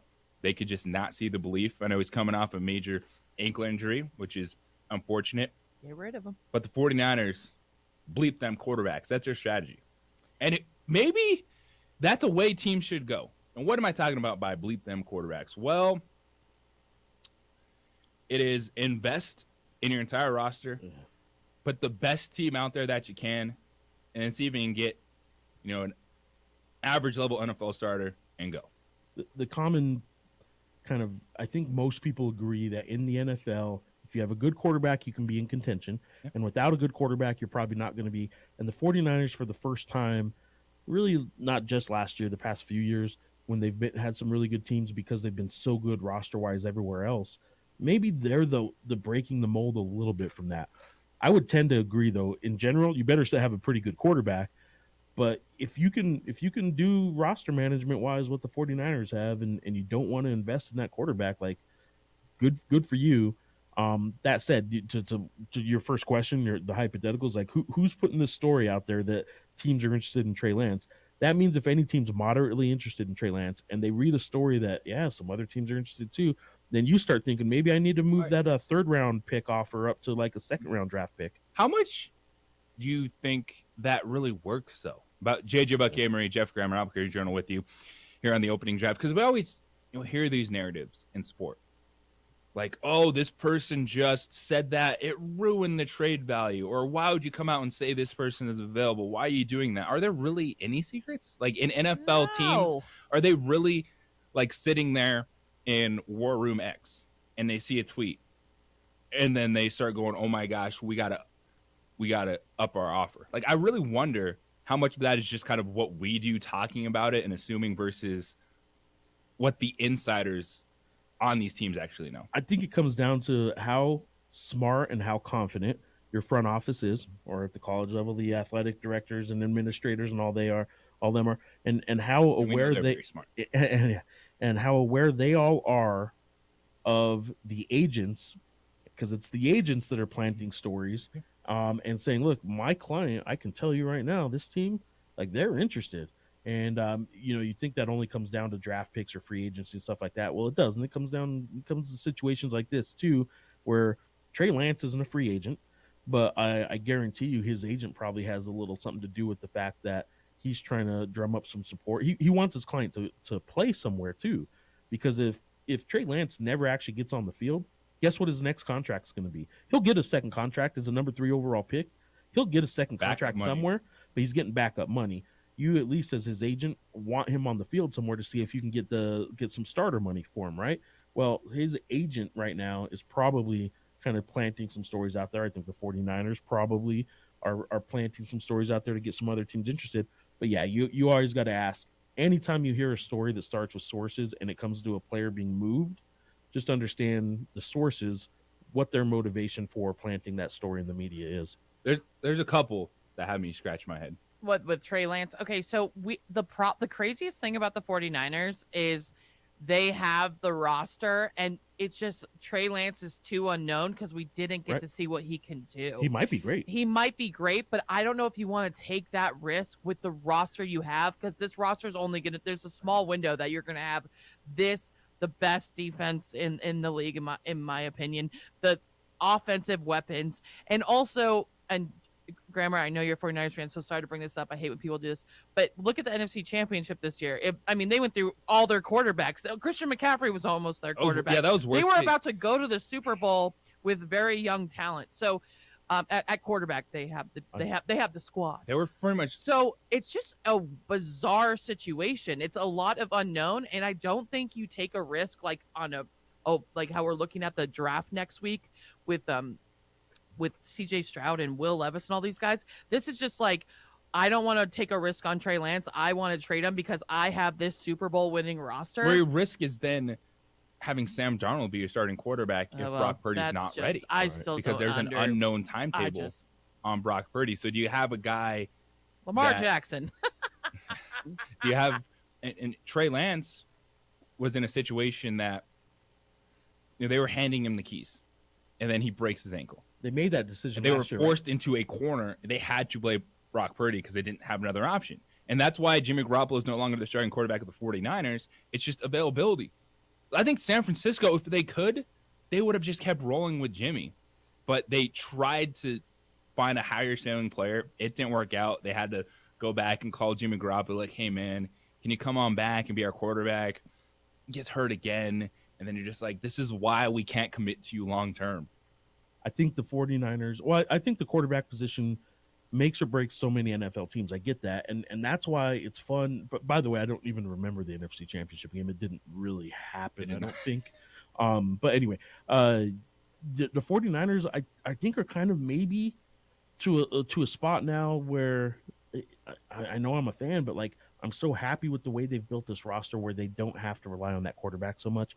If Brock Purdy's your quarterback moving forward, you can kind of take some chances on some late round quarterbacks then, right? Like you don't have to break the bank for your quarterback. Now, Brock Purdy in 2 years may demand a lot of money. If he becomes a guy that demands a huge quarterback contract, and you great. won. Yeah, then you won. Because you got a next level guy. And we're seeing this scenario play out with Philadelphia. Yeah. The Eagles had that stacked roster. A young Jalen Hurts goes 14-1, takes them in the Super Bowl, and then they make the decision. They say, all right, we're going to invest in you. And now that might change things. And this is the only reason why I think Houston would not take a quarterback at number 2. And it is because of this philosophy. It's the, hey, let's load up on talent. Let's build a roster before putting a young quarterback on it. Because that's the only thing I can think of when the talk is that the Houston Texans would trade the number 2 overall pick, or fielding offers for the number 2 overall pick, that the odds And they have the 12. that the odds this week on Monday shifted to Will Anderson, the edge rusher from Alabama, being the number 2 overall pick. That's the only thing I could think of, is they are looking at this long game and saying, hey, we're not going to be good at getting a young quarterback if this team is terrible. What if they get Trey Lance from the 49ers for the number 2 pick, and the 49ers can use that number 2 pick for, another defensive, maybe a pass rusher from Alabama. And then, Let a man dream. All right, this is what we do. You know what they really need is a receiver or a running back who can play both positions. They need another one of those to add to McCaffrey and Debo. And they draft Bijan Robinson out of Texas, he's trying to model his game after Debo Samuel, the number 1 running back in this draft. Bijan Robinson from Texas, he's been hyping himself up. He says he wants to play that Debo Samuel role. So you're talking about a guy that they're comparing to a healthy Saquon Barkley, the best running back the last 5 to 6 years, coming out in Bijan Robinson, and he wants to be that guy. If you can be Debo, I mean, you go be Debo, right? Like Debo made himself some money, got himself paid. Debo will be interesting to see how healthy he can stay playing, 2 positions. And if you can, I think you're going to see a whole lot more receivers and their agents kind of pushing like, hey, why don't you just drop him back in the backfield a couple times a game and see how he does there. And a lot more running backs. Running backs have been split out to wide receivers for years now. That's already been happening, if not motioned out, just lining up from the start out of the gate as a receiver. But like moving some receivers back to the backfield a little bit, if what Debo did and how Debo got paid because he did it successfully, I'll bet you there's a whole lot more football, kind of positionless football, I guess, kind of like basketball they talk about. If a receiver, if McCaffrey and Debo Samuel are the example of what might become the next kind of phase in the NFL, like you got to get guys that can play both, right? Well, if you're a wide receiver, you want the opportunity to touch football more. Yep. And if you're a running back, you want less running straight up the middle into 320-pound defensive tackles. Yep. So you're trying to find that balance of getting the football and being a playmaker. And the 2 teams in the NFC, the 2 favorites right now, it's Philadelphia, it's San Francisco. You can talk to me, Minnesota, about what you think your team's going to be. You can talk to me, Dallas, about how the Cowboys are going to be that squad. Those are the 2 favorites.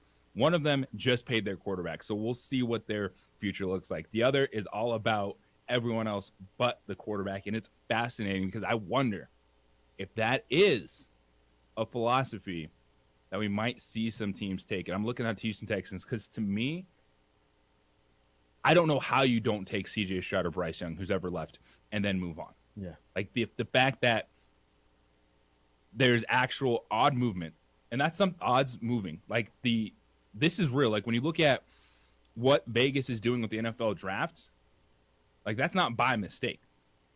Like, and then Will Anderson being the favorite to be the number 2 overall pick, that's because there's legit conversation, legit things going on. It blows my mind, but maybe it's a new strategy. I'm looking at the Super Bowl odds right now, and yeah, I mean, San Francisco's number 2, by the way, behind Kansas City. As they should be. Oh, ahead of Philly. Philly's down at number 4. So it goes just really quick. The top 5 Super Bowl odds, and as I look at them right now, Kansas City's number 1. I'll go with BetMGM's numbers here, plus 650, and then San Francisco at plus 900. No, San Francisco and Philly at BetMGM are both at plus 900, and that's number 2. With the Bills actually being ahead of them, so they're at number 3. MGM, I looked at the wrong one. They're not listed in order. So there you go. That's my problem. If you look at FanDuel's numbers, number 1, Kansas City Chiefs plus 600, and then you go tied for second in San Francisco, Buffalo, and Philadelphia, all 3 at plus 900. So anyway, those are the 4 teams that you would expect, right? Those are the 4 teams that I don't know, maybe, and the Bengals are right there next tier. So I don't even. It sounds like maybe get in early on Cincinnati. Would be a good bet. Oh, definitely. I would. Interesting. I'm gonna have to dive into that little list. Yeah, I'm man, excited. I have to check that out on Saturday morning. Excited, and just wait to see how much it changes after the NFL draft next week. Might be a good time to get on Cincinnati early. I know. I'm excited. Looking for some futures in the NFL betting market. 505-246-0610. That is the 377 Brewery hotline. The Sports Animal text line. Big news out of Las Cruces. Why is a former New Mexico Gatorade Player of the Year being told to continue his career elsewhere? It's coming up next here on The Sports Animal. 377 Brewery hotline. You're like, what is 377 Brewery? Listen to me. I've been telling you, you need to go to 377 Brewery. Your girl, Amory, I'll go there all the time, whether I'm throwing events, stand-up comedy, live music. But my favorite part, it's warm out, and I know y'all are looking for some brunch spots. Brunch is where it's at 377 Brewery. When I tell you, you got to go. You got to go 377. They have your favorite brunch staples, huevos rancheros, pancakes, chicken fried steak. The biscuits and gravy with green chili gravy is my favorite. It's amazing. And no, the most amazing part is the Bloody Mary bar and the mimosa bar. And you get to build your own. Mimosa bar, you get choice of champagne, choice of juice, and choice of fruit. Bloody Mary bar or tequila, if you like vodka instead of tequila. Choice of seasonings, toppings, hot sauces. It's so much fun. They have a beautiful patio you can sit on. I don't know what I have to do to get you over to 377. And I would encourage you to just start off by going to their brunch every Sunday, 10 to 2. Get out there. 377 Brewery on the northwest corner of Yale and Gibson, or check them out at 377brewery.com.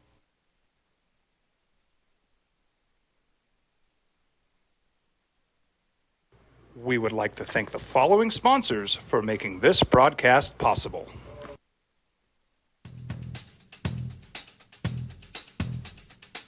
International Protective Services is a proud supporter of ProView Sports and New Mexico Youth Athletics.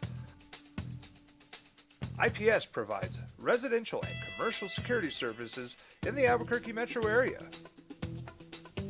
For more info, please call 505-897-2420 or visit internationalprotectiveservice.com. These are more than just the sounds of a safe place to go after school. These are the sounds of interest being ignited and of mentors making an impact. At Boys and Girls Clubs, we don't do just one thing. We do whatever it takes to meet the needs of every kid who comes through those doors. Because whatever it takes is what it takes to build great futures. Great futures start here. Sometimes it's the small things that make life easier, like never worrying about being declined at an ATM when only cash will do. With You're Covered from US Eagle, We'll cover you, even if the money's not there. That's a good feeling. And we do it with no extra fees or penalties. It's called trust, and we think that's important, especially if we're asking you to trust us. At U.S. Eagle, that's just part of what it means when we say people mean more. We would like to thank the following sponsors for making this broadcast possible.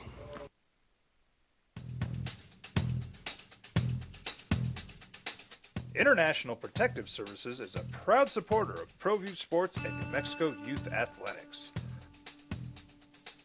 IPS provides residential and commercial security services in the Albuquerque metro area. For more info, please call 505-897-2420 or visit internationalprotectiveservice.com. Don't sacrifice quality of flavor when you're in a hurry. Golden Pride offers ribs, fried chicken, green and red chili breakfast burritos, and Frontier Cinnabons. 4 great locations, or visit us online at goldenpride@abq.com. Golden Pride Barbecue Chicken and Ribs, proud supporter of ProView Sports Network. Check it out. What is it? It's a time machine, bro. I could jump into the future, get my paycheck early. I already get my paycheck early at U.S. Eagle. Get your paycheck up to 2 days early with U.S. Eagle Early Payday. Now's a great time to have your checking with U.S. Eagle. Time machine. Your girlfriend breaks up with you in 22 hours, 53 minutes. Wait, what? Seth? We fight the battles no one hears about. We drop into the middle of firefights to rescue others. And act as one-man air traffic control towers. We're the ones who go before all others.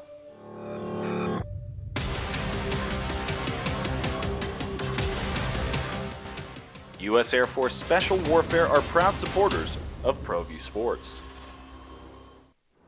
Hi everyone, my name is Master Sergeant Jacob Groves. I am a Air Force Special Warfare pararescueman. Air Force Special Warfare are proud supporters of ProView Network and New Mexico Youth Sports.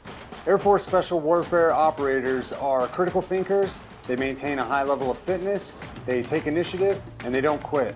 For more information on Air Force Special Warfare, contact me at the number listed below. U.S. Air Force Special Warfare are proud supporters of ProView Sports. As a mom, I try to make the best choices for my family and our health. That's why I choose Western Sky Community Care. It's a Medicaid plan with quality health coverage and special benefits like Boys and Girls Club membership credit, additional dental benefits, and wellness and support programs. I decide which Medicaid plan is right for us. I choose Western Sky Community Care. Learn more about Western Sky Community Care by visiting discoverwesternsky.com today. Well, I'm going to the frontier, walking to the cashier, order up a root beer and a number one. Cover it with green stuff, one scoop is not enough. Find a booth is real tough, back by the Duke. Meet my family, meet my friends in the quirkiest restaurant I have ever been. All of Albuquerque's favorite spot, it's the Frontier Restaurant.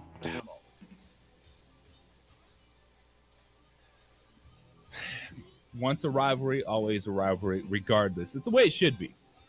Text line for Aggie fan, can't catch a break. Ducey shown the door, train wreck sports programs, baseball getting blued out by UNM 13-0 yesterday. It never ends. Hi, Jason. You can send your text in, 505-246-0610. Sports Animal text line, the 377 Brewery hotline. JJ Buck Amory, Jeff Grammer from the Albuquerque Journal with you this morning. Not a surprise that there's a New Mexico State men's basketball player in the transfer portal, but the way he announced it might catch some Aggie fans off guard, and that is there's Deuce Benjamin, who redshirted last season, former New Mexico Gatorade Player of the Year. Dad is a legend at New Mexico State. William Benjamin posted yesterday a lengthy statement on social media, and just talking through how he got to this decision to leave New Mexico State. And the line that's going to stand out, and the one that will be discussed, is he wrote, adding insult to injury, Coach Hooten recently informed me that it would be in my best interest to continue my education and basketball career elsewhere. And that's going to sting some Aggie fans because they're going to be like, wait a second. This guy wanted to stick around with everything that's gone on. He wanted to be a part of the rebuilding process, a talented young player, hometown kid, and he was told to leave. That's going to sting for some people reading that line of the statement that was posted on social media by Deuce Benjamin. But then it brings up, well, where's that coming from? Is it the new coach coming in saying, hey, I just want nothing connecting my team moving forward to anything that had happened in the past? Or is that also something maybe coming down from a little higher up saying, hey, we just have to clear everyone out of here? I would, I'd be shocked if we ever get the really straight answer on all that. But, yeah, if you think about a new coach coming into a situation like that, even if it was the coach's decision, I'd be shocked if the coach did it on his own without at least clearing it from higher ups, because it is a local kid. It is the son of a local high school coach, state champion coach who has over 300 career coaching victories. You're hurting yourself in the recruiting world by doing this to a popular New Mexico recruit, former Gatorade Player of the Year, as you mentioned, and a guy who, the son of a coach who coaches there, who also happens to be hanging on your wall in the Aggie Hall of Fame there in the Pan American Center, and his picture's hanging on the wall, his jersey, all that stuff. So, like, all that stuff plays into it. I would be shocked, though, if a new coach came in and did this without at least discussing it with his bosses, the administration, the athletic director, and all that stuff. So, I don't know if this was Hooten, if it was somebody telling Hooten, this is kind of part of the deal. You take this job, I'm going to need you to kind of get a whole new roster and a whole new coaching staff. The coaching staff situation is also unsettled at this point. So it'll be interesting to see what team takes the court next year, how long fans give them to rebuild, because this isn't just a transfer era kind of rebuilding where rosters come and go a lot. Greg Heyer, remember a year ago, Greg Heyer almost had to flip the entire roster. He only had a couple guys. Didn't exactly go that well, obviously, for Greg Heyer in his first year. I don't expect the same scenario at all to happen to Jason Hooten, but it's also naive to just think that he's going to be able to get a 13-man roster that's going to be able to compete in Conference USA right off the bat when you're starting from zero. So how patient are Aggie fans going to be when this rebuild takes a little while? Because it's different when you turn over a roster that has some core pieces to it. That there's maybe a backcourt that you're leaning on, or a couple players that have been there for a year or two, and then you're adding pieces around it. This is complete, stripped down to the chassis rebuild for New Mexico State basketball, and it's going to take some time. And part of that too maybe is why they went with a more steady presence at head coach. Yeah, and maybe not trying to get the guy on the rebound, a guy that's going to immediately have 1 or 2 good years and take that power conference job. If he has good years and power conference offers come, it's part of the business. He's going to go. But Hooten could feel like maybe a little longer term play too for New Mexico. Nobody ever. This certainly isn't the sexy way to describe a new hire, but New Mexico State has had high risk, high reward payoffs in the past on coaches. Chris Jans was a really promising coach. The reason he was available is because he got fired somewhere for a scandal. That's why he was available for New Mexico State. He paid off because New Mexico State did the high risk, high reward hire. And after that, you do a high risk, high reward hire of Greg Heyer, because he's the hot up and coming junior college coach, and he had never coached at the D1 level. That's the risk, and you get what you get with what happened there. Now, nobody's calling Jason Hooten a high risk, high reward hire. They're calling it a safe hire, and nobody likes hearing that. But sometimes that's exactly what your program needs, and it's not by any indication or by any stretch of the imagination an indication that they can't win by picking the safe hire. Sometimes people take the description of, oh, that's a safe hire to mean, well, they're never going to get to a really high level. No, sometimes the safe hire is the right hire, and that's fine, and maybe that's what New Mexico State has.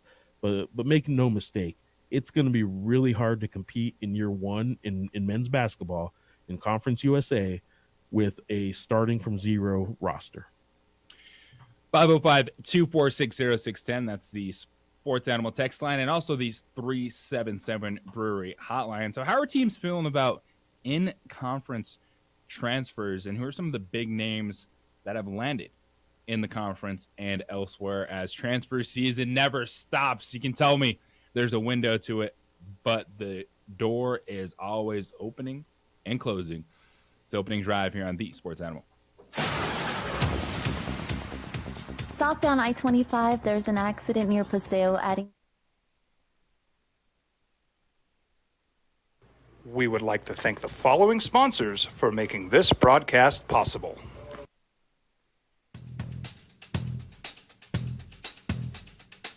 International Protective Services is a proud supporter of ProView Sports and New Mexico Youth Athletics. IPS provides residential and commercial security services in the Albuquerque metro area. For more info, please call 505-897-2420 or visit internationalprotectiveservice.com. These are more than just the sounds of a safe place to go after school. These are the sounds of interest being ignited and of mentors making an impact. At Boys and Girls Clubs, we don't do just one thing. We do whatever it takes to meet the needs of every kid who comes through those doors. Because whatever it takes is what it takes to build great futures. Great futures start here. Sometimes it's the small things that make life easier, like never worrying about being declined at an ATM when only cash will do. With You're Covered from US Eagle, we'll cover you, even if the money's not there. That's a good feeling. And we do it with no extra fees or penalties. It's called trust, and we think that's important, especially if we're asking you to trust us. At US Eagle, that's just part of what it means when we say people mean more. We would like to thank the following sponsors for making this broadcast possible.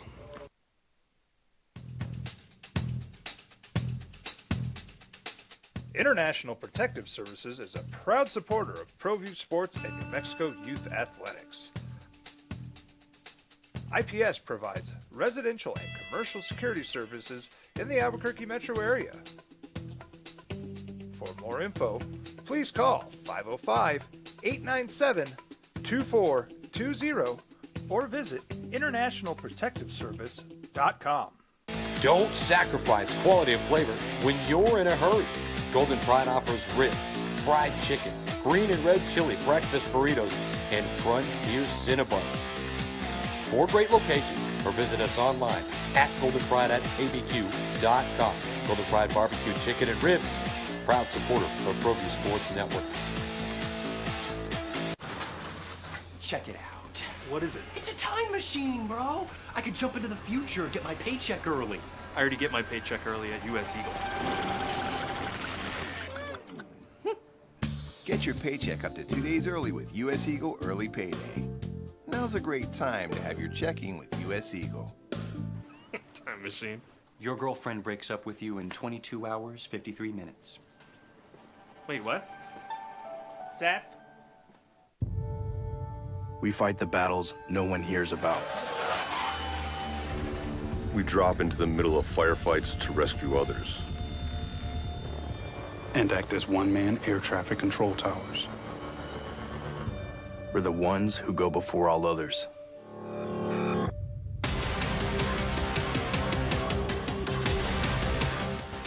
U.S. Air Force Special Warfare are proud supporters of ProView Sports. Hi everyone, my name is Master Sergeant Jacob Groves. I am a Air Force Special Warfare pararescueman. Air Force Special Warfare are proud supporters of ProView Network and New Mexico Youth Sports. Air Force Special Warfare operators are critical thinkers. They maintain a high level of fitness, they take initiative, and they don't quit. For more information on Air Force Special Warfare, contact me at the number listed below. U.S. Air Force Special Warfare are proud supporters of ProView Sports.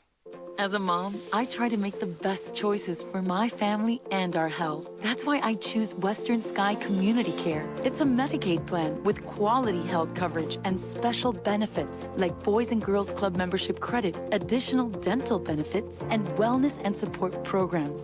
I decide which Medicaid plan is right for us. I choose Western Sky Community Care. Learn more about Western Sky Community Care by visiting discoverwesternsky.com today. Well, I'm going to the frontier, walking to the cashier, order up a root beer and a number one. Cover it with green stuff, one scoop is not enough. Find a booth is real tough, back by the Duke. Meet my family, meet my friends in the quirkiest restaurant I have ever been. All of Albuquerque's favorite spot, it's the Frontier Restaurant. The Frontier Restaurant is a proud supporter of ProView Networks. We fight the battles no one hears about. We drop into the middle of firefights to rescue others. And act as one-man air traffic control towers. We're the ones who go before all others.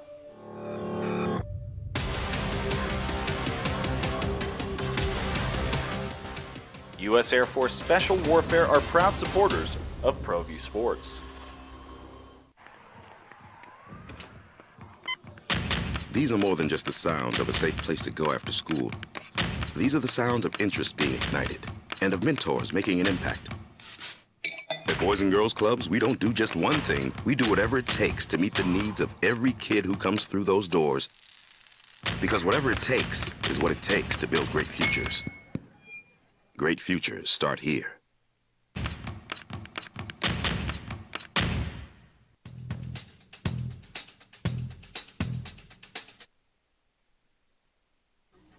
Well, it once was this way, so it has to stay this way. What are we talking about? Well, in-conference transfers, it's a thing now. But back in the day, when you were walking to school uphill both ways and it was snowing, coaches didn't want that. They're not going to let one of their players go to a rival. They're like, no. So it wasn't necessarily like something that had to happen. It was just coaches not letting players go in conference. Now it's wide open. And you see it. The Lobos just got a guard from Fresno State. Jamal Baker Jr., he's coming in. He's a grown man. He's going to be 25 years old next year, adding size to that backcourt and on the wing. Josiah Alec made a visit to San Diego State and got people buzzing over this past weekend. A lot of broken hearts here on that one. A lot of broken hearts here in Albuquerque when they heard that wasn't just a rumor, but Josiah probably is considering San Diego State. It's I said spicy. It makes it spicy. It's different if Josiah Alec were to go to San Diego State. That's a rivalry. That's a team that you're going toe to toe with. You don't like them. You don't like their fans. You don't have that same animosity towards Fresno State, even though that they had quite a good run against you. They were the team that ended your undefeated season in Fresno. By the way, quietly, Fresno State has owned UNM basketball more than any team in the Mountain West. Not San Diego State, not Boise State. Fresno State's winning streak that was ended in the pit. But Fresno State, over the last 4 years, has the best record against the Lobos of any team in the Mountain West. So, anyway. So maybe getting a Fresno State Bulldog on a roster ain't a bad thing. They got an assistant coach from Fresno State last year, too. So, in the last 12 months, they added an assistant coach, Tarvish Felton, from Fresno State. And now they're adding arguably their best guard. Some would maybe say it could have been Isaiah Hill on that team. But anyway, Jamal Baker's a good starting guard in the Mountain West that the Lobos are now adding. And I think coaches too nowadays, they know players are going to come and go. They're going to get talent from wherever. So this is still maybe something for fans they hold on to because it's just the way it was. You were never allowed to transfer in conference. They would say, all right, you can leave the program, but you cannot go to these places. It's all about talent. And coaches now, if you can acquire talent, you might lose talent to teams in conference. And it's just the way it is. Now, there was some news about the Mountain West Freshman of the Year from Nevada. Darren Williams, he landed at Texas Tech. That's on top of losing Will Baker, who went to LSU. And another season for Nevada, Steve Alford and company, where their best players are leaving the program. Yeah, and it's worth kind of just contemplating a little bit. 2 years ago, they were picked by some to win the Mountain West when they had Grant Sherfield, Desmond Cambridge, and Warren Washington coming back. I think they were picked in the preseason media poll overall They ended up being third, but that was with a 3-team kind of Mountain West race that people thought were 3 really good teams. Some people had Nevada as high as winning it, as high as number 1. So they were picked third behind Colorado State and San Diego State. And that team, with all that expectation, ended up playing in the 8-9 game, I think it was, against the Lobos in the first round, in the play-in round of the Mountain West tournament. Horrible year, disaster. There were people saying addition by subtraction when after that season, Grant Sherfield left the team, Desmond Cambridge left the team, and Warren Washington left the team. Those guys, by the way, all ended up playing in the NCAA. Or no, I'm sorry. Desmond Cambridge and Warren Washington both did play in the NCAA tournament for Arizona State against Nevada in the opening round of the tournament, or in the first 4 of the tournament this year. They all went on to really good programs. Grant Sherfield at Oklahoma, and Nevada had a great year this year, right? They were really good their last month of the season, much like the Lobos, frankly. They finished poorly, but still made the NCAA tournament. But so a lot of people around Reno were thinking, okay, Steve Alford kind of got him right a little bit. Maybe it was the addition by subtraction. Those were the bad seeds. Well, now that the team had a better year, you're still seeing top players leave that program. What does that mean? Is it just a sign of coaching? Is it a sign that they think there's better opportunities out there? Is it an NIL deal? I don't know that there's a really good NIL setup right now going on in Reno, and that's going to be interesting. Some coaching staff, some programs don't really embrace the NIL world right now. I no idea if that's what's going on in Reno, but I know they don't exactly have an NIL base like a UNM has right now. UNM's off to a pretty good start with their NIL collective, so we'll see. Are people just leaving for more money? It's also, do you have the people that are willing to step up and do that? Right. Within your alumni base, within your community. The Lobos have that right now. Kurt Roth, 505 Sports Venture Foundation. You just did a story on him, had a podcast coming out. He's actually going to be on our show on Friday, because I know a lot of people are still trying to scratch their heads about, like, what is this doing? It's pay for play right now. That's the best way to describe it. It is. And pay for stay, I thought was kind of the other way to look at this too. It's not just paying these guys to come play for your team. It's how do you keep players? And that's what Nevada's seeing, is how do you keep the players that come in? Will Baker was former 5-star, I believe, at Texas, but didn't get a whole lot of playing time. I don't know if you want to call that a bust, but he didn't play like they thought he would at Texas. Goes to Nevada, proves himself a little bit, and now he moves on. How do you keep players like that if they come to your program and develop? They take the opportunity you gave them.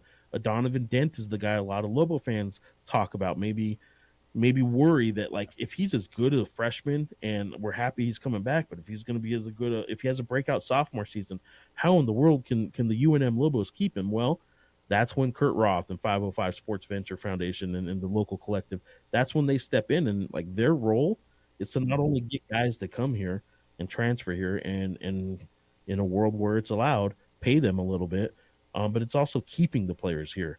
I also don't like that there are some programs out there right now, including in the Mountain West, that really want to wear as a badge of honor this idea that we aren't going to lean on NIL. Like, that's not right. If you want money, you're not for us. We're a team first team. Well, guess what? You can wear your badge of honor, but you're going to get passed. Well, you're going to see, you're just seeing it right now. You can get to the national championship game. A team from the Mountain West Conference just played in the national championship game of the NCAA tournament. They're only doing, what, $2,000 a month is what they say. Yeah, they're doing $2,000 a month per player at San Diego State. And guess what? If players at the Division I level are allowed by the NCAA and legally by state legislator, by statute in, I think, 29 states across the country, but if you're allowed to get money, you should probably not begrudge a player for pursuing that. And guess what? A lot of players, some of them from other countries, they use some of that NIL money to send back home to their families and to help their situation. Why in the world? It's their job right now. Right. Why in the world would you begrudge a player for doing that? And that's what some schools are starting to do. Oh, this player asked for money. We said, you're not for us. I just don't get that, like, kind of thumping your chest about we don't want players who are here for the money. Guess what? You can be there for both things. You can want to be a good basketball player and be a team first guy and also want to help your family or your situation. You can do both. And it's, if you're not playing the game, you're falling behind.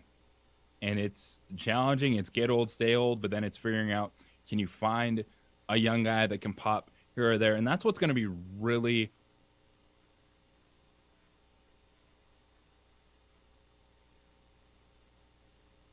Yeah.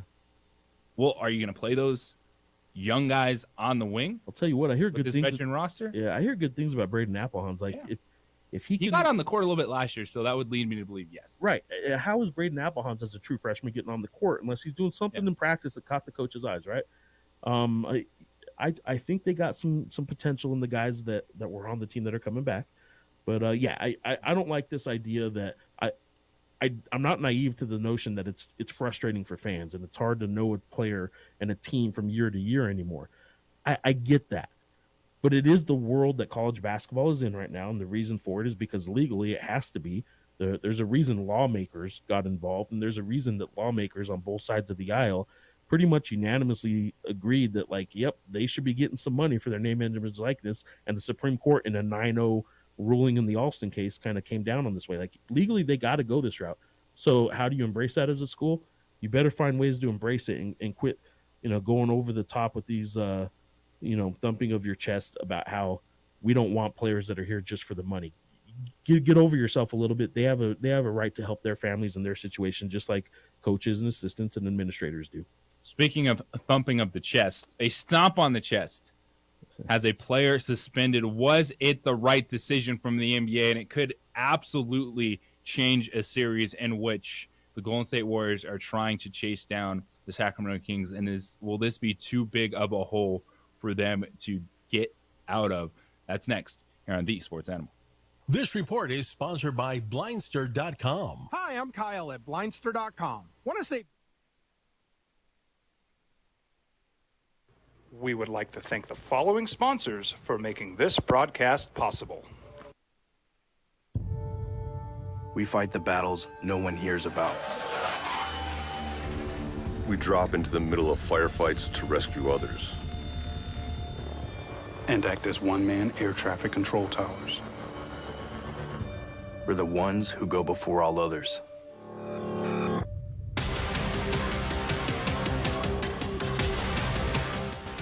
U.S. Air Force Special Warfare are proud supporters of ProView Sports.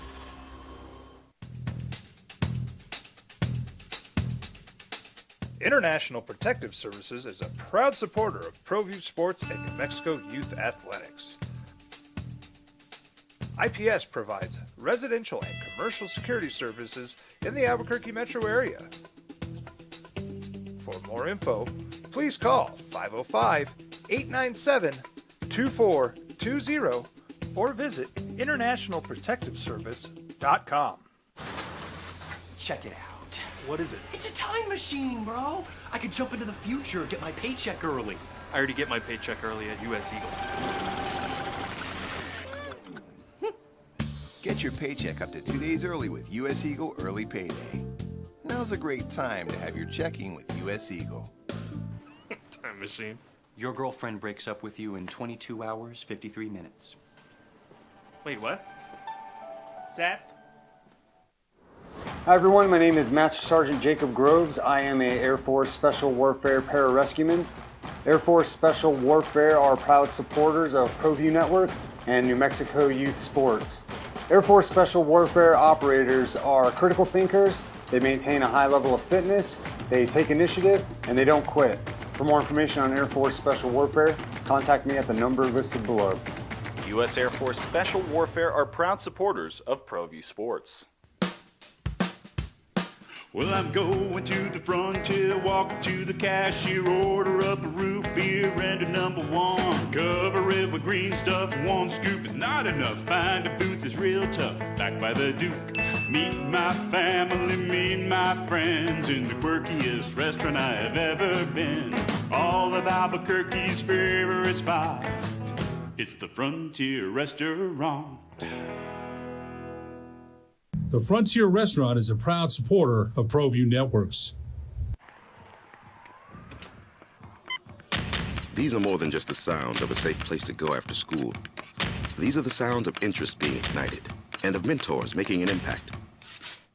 At Boys and Girls Clubs, we don't do just one thing. We do whatever it takes to meet the needs of every kid who comes through those doors. Because whatever it takes is what it takes to build great futures. Great futures start here. Sometimes it's the small things that make life easier, like never worrying about being declined at an ATM when only cash will do. With You're Covered from U.S. Eagle, we'll cover you, even if the money's not there. That's a good feeling. And we do it with no extra fees or penalties. It's called trust, and we think that's important, especially if we're asking you to trust us. At U.S. Eagle, that's just part of what it means when we say people mean more. We fight the battles no one hears about. We drop into the middle of firefights to rescue others.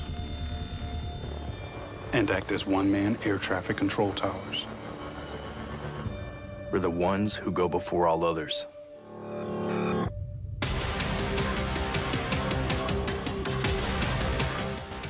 U.S. Air Force Special Warfare are proud supporters of ProView Sports.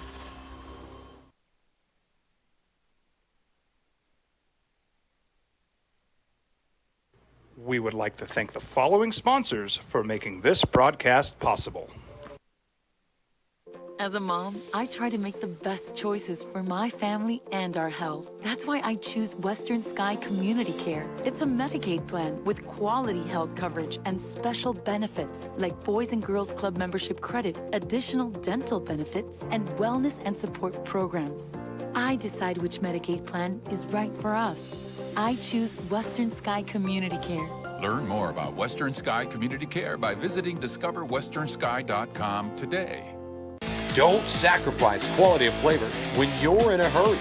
Golden Pride offers ribs, fried chicken, green and red chili breakfast burritos, and Frontier Cinnabons. 4 great locations, or visit us online at goldenpride@abq.com. Golden Pride Barbecue Chicken and Ribs, proud supporter of ProView Sports Network.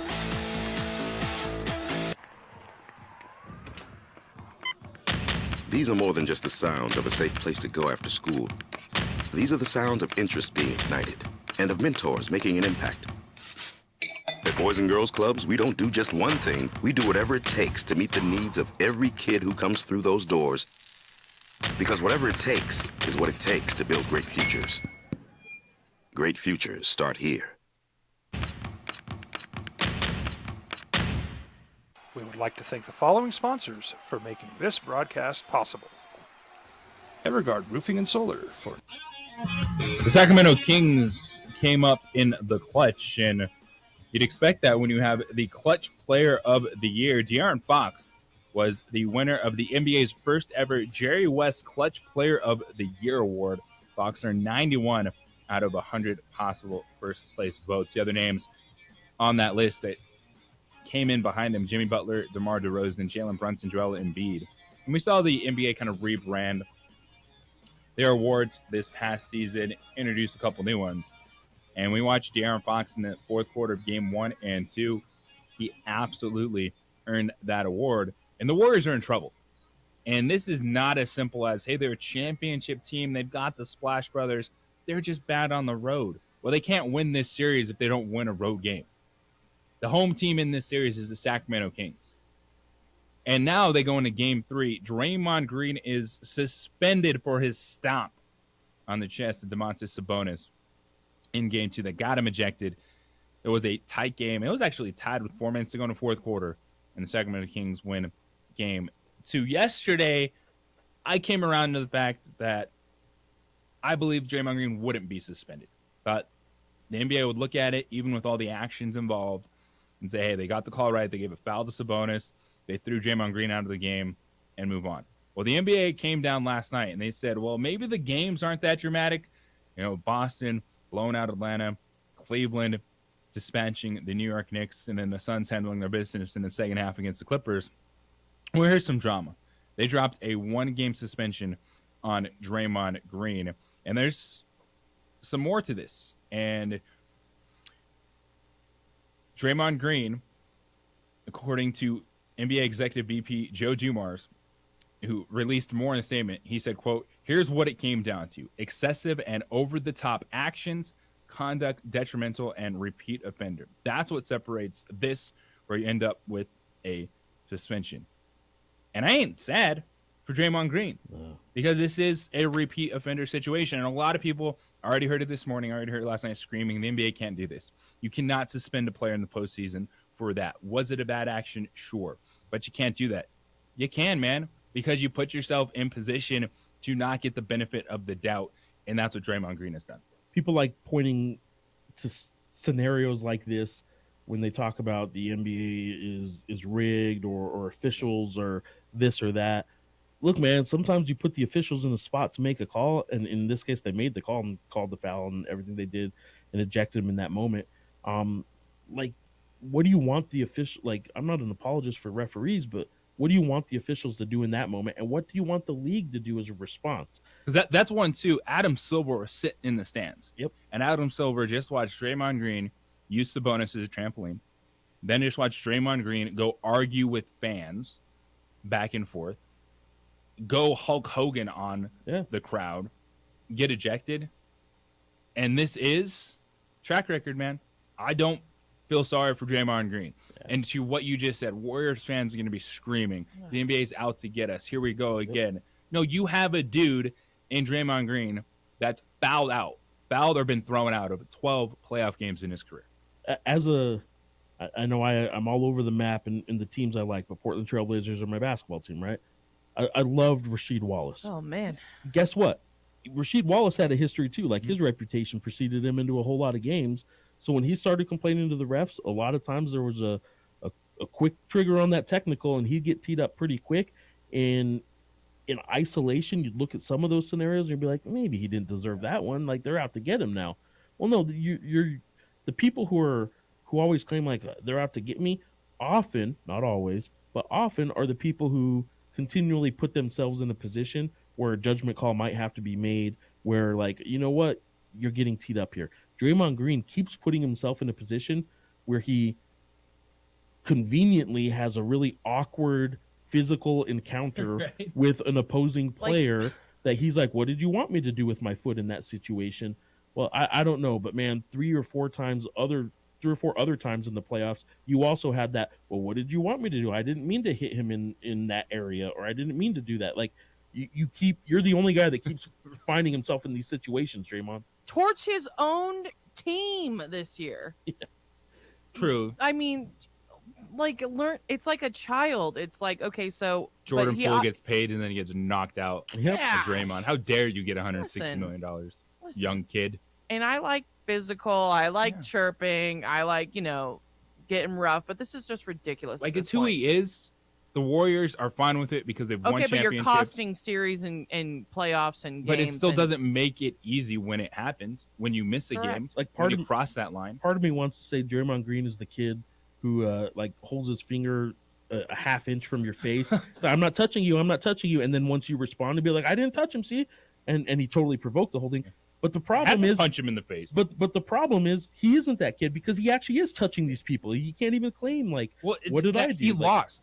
And if I'm Domantas Sabonis, if I'm the Sacramento Kings, I'm smiling from ear to ear because you played Draymond Green's game and beat him at his own game. Sabonis is an agitator. Yeah. He is. He's a guy that's going to be extra. And we've seen that from Draymond Green. Those two are going at it. There was grabbing. If you ever watch someone try to go for a rebound, whether you're watching a Lobo basketball game, an NBA game, whatever it may be, there's a lot that goes on. Sabonis grabbed Draymond's leg. We all saw that. Yep. Yes. Call a foul. Oh, and they did. Yeah. And he got the reaction he was looking for. Yep. Something over the top. Draymond Green went over the top. And this could cost the Warriors another series. This could be a first-round exit because you could be staring at a 3-0 deficit to the Sacramento Kings. And we love Steph Curry, Klay Thompson. We've seen them come back, but we've never seen this. They've never been down 2-0. Having an agitator is fun, right? Lobos have had some agitators on their teams through the years, by the way. But there's a reason your reputation sort of starts to pay back a little bit when it keeps happening. 505-246-0610, the 377 Brewery Hotline. The Sports Animal text line. You can catch us also on ProView Networks. It's opening drive here on The Sports Animal.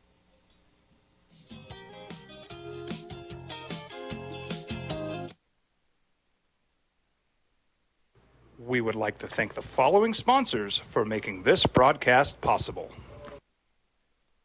As a mom, I try to make the best choices for my family and our health. That's why I choose Western Sky Community Care. It's a Medicaid plan with quality health coverage and special benefits like Boys and Girls Club membership credit, additional dental benefits, and wellness and support programs. I decide which Medicaid plan is right for us. I choose Western Sky Community Care. Learn more about Western Sky Community Care by visiting discoverwesternsky.com today. Don't sacrifice quality and flavor when you're in a hurry. Golden Pride offers ribs, fried chicken, green and red chili breakfast burritos, and Frontier Cinnabons. 4 great locations, or visit us online at goldenpride@abq.com. Golden Pride Barbecue Chicken and Ribs, proud supporter of ProView Sports Network.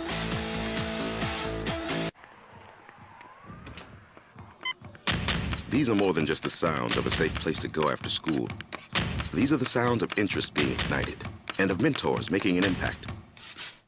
At Boys and Girls Clubs, we don't do just one thing. We do whatever it takes to meet the needs of every kid who comes through those doors. Because whatever it takes is what it takes to build great futures. Great futures start here. We would like to thank the following sponsors for making this broadcast possible. Everguard Roofing and Solar. For nearly 20 years, Everguard Roofing and Solar has been working with New Mexicans to enhance their homes and businesses. For all your roofing and solar needs in New Mexico, call 505-821-9543.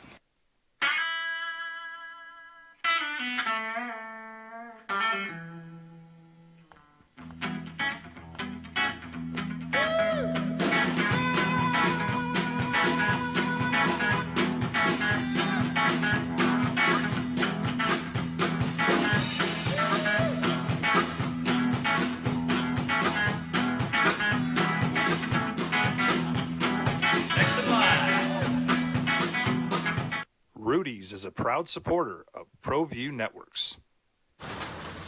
Check it out. What is it? It's a time machine, bro. I could jump into the future, get my paycheck early. I already get my paycheck early at US Eagle. Get your paycheck up to 2 days early with US Eagle Early Payday. Now's a great time to have your checking with US Eagle. Time machine. Your girlfriend breaks up with you in 22 hours, 53 minutes. Wait, what? Seth? Hi everyone, my name is Master Sergeant Jacob Groves. I am a Air Force Special Warfare Pararescueman. Air Force Special Warfare are proud supporters of ProView Network and New Mexico Youth Sports. Air Force Special Warfare operators are critical thinkers. They maintain a high level of fitness, they take initiative, and they don't quit. For more information on Air Force Special Warfare, contact me at the number listed below. U.S. Air Force Special Warfare are proud supporters of ProView Sports. International Protective Services is a proud supporter of ProView Sports and New Mexico Youth Athletics. IPS provides residential and commercial security services in the Albuquerque metro area. For more info, please call 505-897-2420 or visit internationalprotectiveservice.com. We fight the battles no one hears about. We drop into the middle of firefights to rescue others. And act as one-man air traffic control towers. We're the ones who go before all others.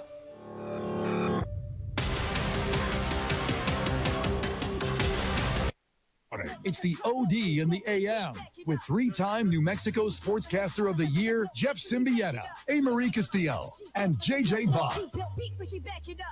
Well, we might not have that Jeff. We have an award-winning Jeff with us, Jeff Grammer, Albuquerque Journal. It's not Jeff Light by any means, trust me, but it is adjacent Jeff, I guess, right? Yes. Jeff adjacent. Jeff adjacent. We got all the good Jeffs. Award winner. This show does have the Jeff market kind of cornered, right? Yeah, it used to be a thing where you had to have a J to be on the show. Yeah. Then I came here.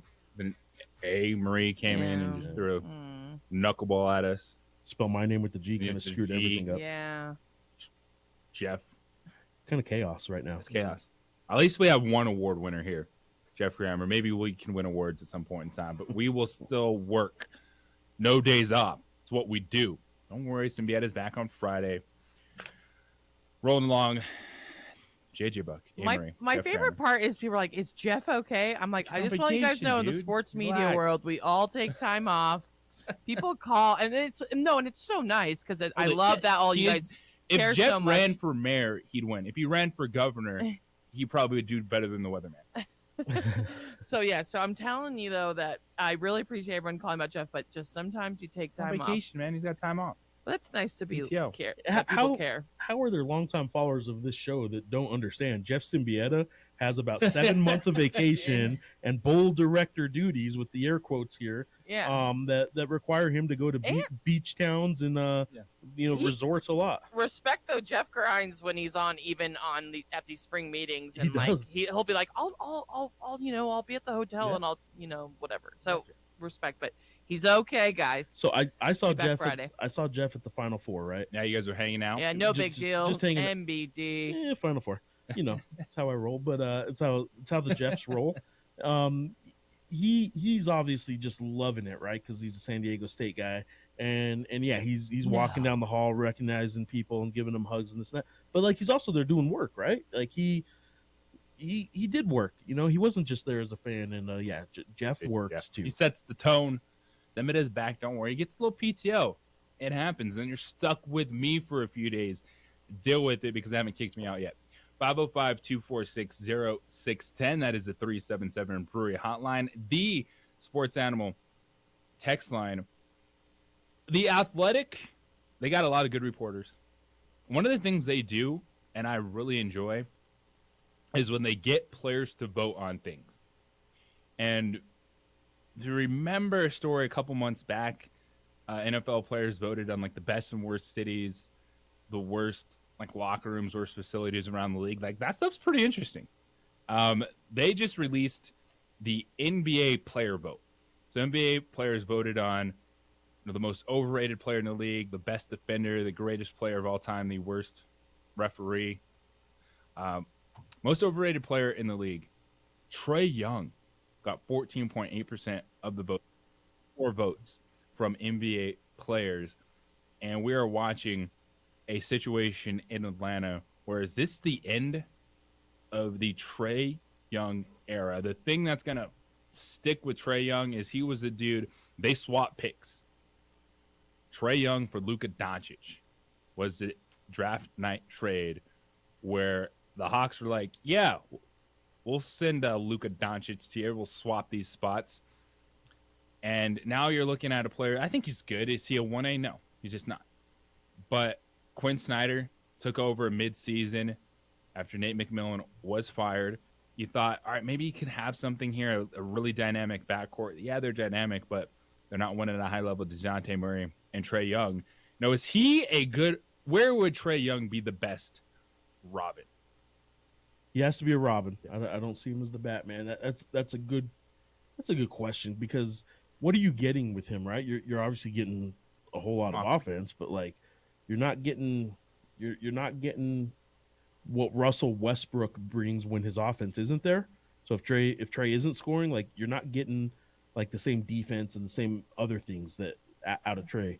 And that's why I think some people think he's overrated. He has a size limitation. He does have a size limitation. I want to point out real quick, this list of overrated players that has 12 players listed. There's some other interesting names. Draymond Green is one of the most overrated players as voted by his peers. He's down on the list. Damian Lillard is on there. Chris Paul, Austin Reeves, who had a big game the other night. But tied for number 2 in terms of the players, there is an other option, by the way. So a lot of other players got voted that's on this list too, but discounting the others, the actual players who were named, tied for number 2 is Pascal Siakam, the former New Mexico State Aggie, which will rub a lot of people listening right now probably the wrong way.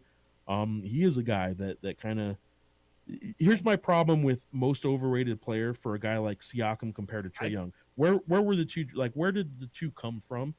Trae Young was a high rated recruit out of high school. They had the ball in his hand in college. You remember when you watched Trae Young in college, and it was an ESPN broadcast? Yeah. They had a ticker just of how many threes he made. Yes.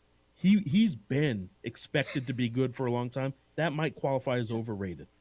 Siakam, calling him overrated when the guy kind of seemed to come from, out of nowhere. He worked his way into the position he's at now. Why would you now say he's overrated? The Trae Young, you can kind of quantify that, top 5 pick. Yep. He beat the Knicks in the playoffs, which I'll always tip my cap to Trae Young because that was a fantastic series 2 years ago when he was going at it with the Knicks and the fans. His good is good. There's no question. Yeah, but that's one where an overrated conversation, it can make sense. I don't get the next 3 names on the list. Julius Randle, Pascal Siakam, and then Jimmy Butler? Yeah. That doesn't make any sense to me. That just maybe some bitterness from one of the voters. I wonder if the Jimmy Butler thing is about he's like some of the players through the years that show up in the playoffs, right? Like he gets a lot of credit for being a really good player in the postseason. And I'm wondering if there's just some people that don't want to separate the two. In the regular season at times, Jimmy Butler probably isn't a superstar, but he's been really good. He carried the Heat really to that one final. He's been really good in the postseason, and I wonder if that's sort of the disconnect there. That's the only thing I can think of because, why are you calling Jimmy Butler overrated? Nobody's saying he's the best player in the league, and he's not he might consider himself the best player in the league, but that's fine. But yeah, you're right. Those other 3 names on the list are unique. I thought Julius Randle got a good running mate in Jalen Brunson this year, and they've had a fantastic season there. A 1-1 series and a 4-5 matchup in the Eastern Conference with the Cleveland Cavaliers. And 2 point, Pascal Siakam, the dude performs. Yeah, he does. A guy from New Mexico State. Like, I don't think this is just the New Mexico State guy in me or the New Mexico being from New Mexico guy in me. Like, I just don't understand how you're going to call that guy overrated, when nobody expected anything out of him. When he got drafted, people were like, why would you draft that guy? And now he's in the overrated conversation. Well, like maybe that says a lot about him, So 103 players decided to vote on the greatest player of all time. Michael Jordan, 58.3% of vote. LeBron James, 33%. Kobe got 6.8%, and then there were 2 other players that got votes. Bill Russell, which, of course, the passing of Bill Russell, seeing the number 6 everywhere this season could have brought him to the forefront for a lot of players. That falls under the, what do you value? If you value championships, I get the argument. Okay. Bill Russell. Does Tracy McGrady have any more cousins or a nephew in the NBA? Because Tracy McGrady got a vote by someone. So some player in the NBA grew up with T-Mac as their idol. So, yeah, there's got to be some player out there who, oh my goodness, Tracy McGrady got a vote, huh? I pulled up the list, by the way, right now, so I'm gonna have to look at the Athletic article that has all these votes, which is a good list. It's a lot of good content here. By the way, there's 2 names that are on the most underrated and most overrated list. So that's good. 3 names. So is that? Does that mean you're properly rated? Yeah, I mean it evens out, right? Yeah, Tracy McGrady. How could you ever say that you really felt Tracy McGrady was the best player in the league at any given year? Maybe, but like of all time, come on. No, but it's someone just had to it has to be a family member, that a connection, or didn't understand cousin or a nephew. Somebody probably thought it was like who's your favorite player? Oh, Tracy McGrady. Yeah, the greatest player ever. His moments. It was T-Mac, Vince Carter in the Raptor era for a little bit. You know who has claimed to? There was on the list of what could have been. There's the T-Mac, Yao Ming Rockets. Very intriguing. You know who found? Some say he maybe goes a little too far in claiming credit for it, but there was a scout for the Toronto Raptors who really pushed to draft him and found him in high school, and his name is Craig Neal. Yeah, he is the guy who was the scout who, I don't want to say discovered Tracy McGrady, even back then before this current world where everybody has videos of themselves. People knew of Tracy McGrady, but Craig Neal was the lead scout for the Toronto Raptors who ended up convincing the Toronto Raptors to get Tracy McGrady. So let's hang our hat on this guy. There you go. There's a local nugget about Tracy McGrady, the best player of all time. Maybe he got the vote. Maybe somehow Craig Neal had the vote. And no surprise, ref, like when you know a ref, it's probably not good. And I know that's the thing, Mountain West fans, and you talk about it a lot on your Twitter account, Mr. Jeff Grammer. the refereeing in the Mountain West. And when you become known, it's it's one of those things where there's probably some good in there, but some bad, because, well, if you're still doing high-level games, you're doing a lot of games, you're probably pretty good referee, but that's going to put you in situations where people think you're not a good referee. But Scott Foster was voted the worst ref in the NBA, and we just saw something happen last night. Let's see if that vote changes now that Chris Paul changes his vote today, Chris Paul was 0 for 14 going into last night's game where Scott Foster was the referee. 14 straight games where Scott Foster was refereeing a playoff game with Chris Paul, and Chris Paul's team didn't win until last night. That's something which is just wild and will definitely get you looking the wrong way at that situation. I think that too is a situation that kind of lends itself to, we kind of touch on it a little bit with the Draymond suspension and all that. A lot of people like to tell the NBA that, well, see, that's what you guys aren't even hiding it. You guys are so rigged, and the NBA is rigged, and people like to go to that when their team loses or there's an outcome that they don't like. But man, one referee with a 14-game losing streak against, I shouldn't say against, but just versus one player, it's hard not to start to wonder a little bit, like, man, what's going on there? And Chris Paul certainly has mentioned it in the past. Like, Chris Paul didn't shy away from making sure people knew about this streak before it became as long as it was. When it was still like 7 or 8 games, Chris Paul was already talking about it back then. And that's why people were well aware of it once it grew to as many as 14 games, which ended last night. So, by the way, the 3 players who are on the most overrated and most underrated, Jaren Jackson Jr., Defensive Player of the Year, Damian Lillard, and Austin Reeves are the 3 that are on both the most underrated and most overrated. Austin Reeves is just, you're the white guy on the Lakers. People don't know what to do with that, right? And they're like, remember Alex Caruso's everyone's favorite player. Austin Reeves is putting up some numbers, and it's not just a flash in the pan. When he's running back down court yelling, "I am him." Yeah, I am him. Good for you, Austin Reeves. Like, I don't know if you are him, but like in that moment you were, man. Own it. Speaking of the Lakers, will they be the first ever team to come from this is new, there's not a long track record, but the play-in tournament to win an NBA playoff series? The odds are in their favor. 505-246-0610. That's the 377 Brewery hotline. The Sports Animal text line. The opening drive on the Sports Animal. Last year, you gave us books, and we gave you...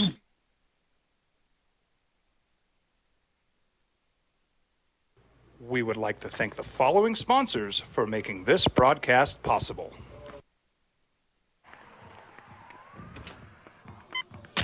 These are more than just the sounds of a safe place to go after school. These are the sounds of interest being ignited and of mentors making an impact. At Boys and Girls Clubs, we don't do just one thing. We do whatever it takes to meet the needs of every kid who comes through those doors. Because whatever it takes is what it takes to build great futures. Great futures start here. Don't sacrifice quality of flavor when you're in a hurry. Golden Pride offers ribs, fried chicken, green and red chili breakfast burritos, and Frontier Cinnabons. 4 great locations, or visit us online at goldenpride@abq.com. Golden Pride Barbecue Chicken and Ribs, proud supporter of ProView Sports Network.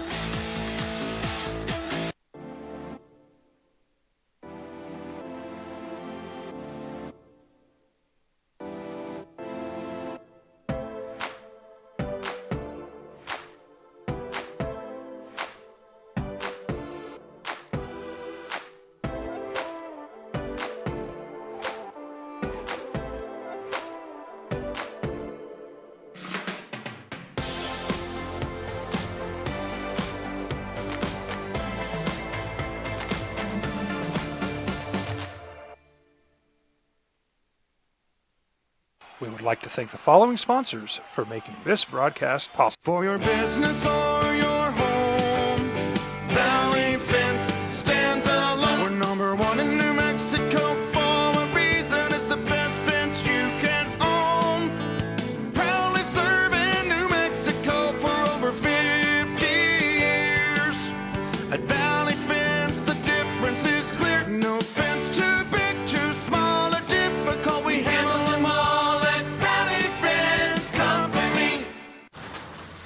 Check it out. What is it? It's a time machine, bro. I could jump into the future, get my paycheck early. I already get my paycheck early at US Eagle. Get your paycheck up to 2 days early with US Eagle Early Payday. Now's a great time to have your checking with US Eagle. Time machine. Your girlfriend breaks up with you in 22 hours, 53 minutes. Wait, what? Seth?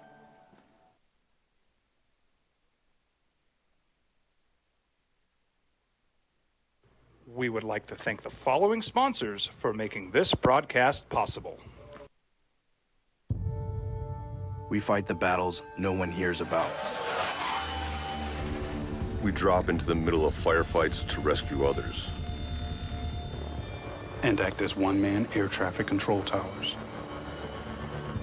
We're the ones who go before all others.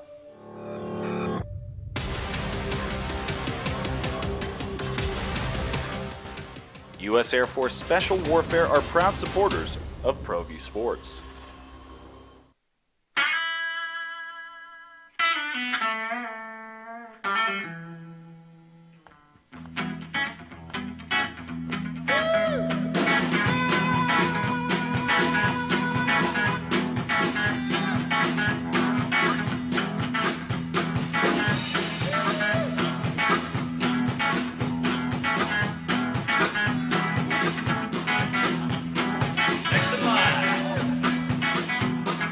Rudy's is a proud supporter of ProView Networks. International Protective Services is a proud supporter of ProView Sports and New Mexico Youth Athletics. IPS provides residential and commercial security services in the Albuquerque metro area. For more info, please call 505-897-2420 or visit internationalprotectiveservice.com.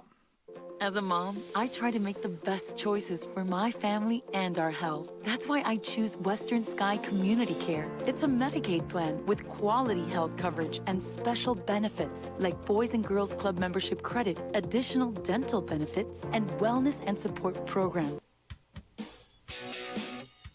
Lakers back in action tonight. Game 2 of their series against the Memphis Grizzlies. Ja Morant questionable with the hand injury. Los Angeles victorious in Game 1 on Saturday. And could the Lakers be the first ever team to go from the play-in tournament to winning an NBA playoff series? A lot of people were picking the Lakers going in. I went with the Memphis Grizzlies, but of course the Ja Morant hand injury changes everything. And now Ja Morant, unfortunately, you are at Lamar Jackson. Not available when it matters most for your team. And the Lakers, good spot. They're taking advantage of it. Ja Morant, he said he couldn't flex his hand over the weekend. Now there's no breaks in it. It's going to be unpleasant, probably painful with your shooting hand. But that's game-changing to that series. We'll see Milwaukee back on the court with Giannis also in that questionable territory, trying to bounce back after losing Game 1 to Miami. Giannis only played 11 minutes in that game, but the Miami Heat lost Tyler Hero to a broken hand. So they're going to come back down to earth a little bit with, that overrated player Jimmy Butler on their roster. And then the Nuggets and Timberwolves, the nightcap in the NBA playoffs. And you're looking at this Lakers team, all signs were there that this was going to be a competitive series. To me, the X factor was Jaren Jackson Jr., but if Ja Morant's out, that changes everything. Like, you can be competitive, but then I don't see Memphis overcoming Ja Morant not able to be himself. I think Ja needs, he needs his hand. Yeah.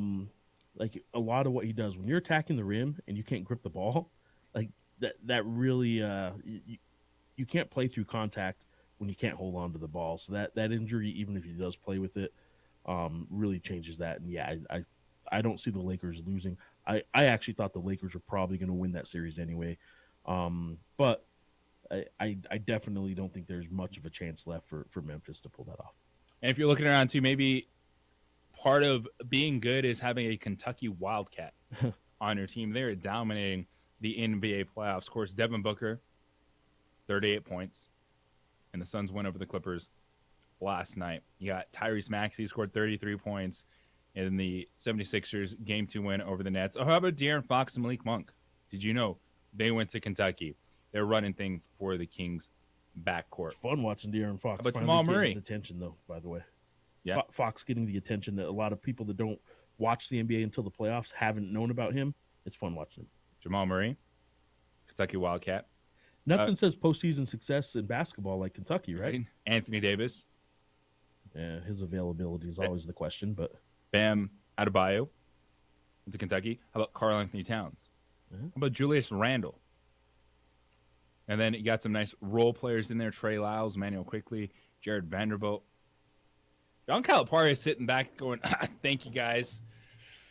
It's a nice tool to take into recruiting this year with all the postseason success. Who was it? Somebody said it recently about Cal, and the way he recruits is like, look out for yourself. Like he tells the players, look out for you. There was a story I just saw actually yesterday on social media, scrolling through the reels, and I waste all that time.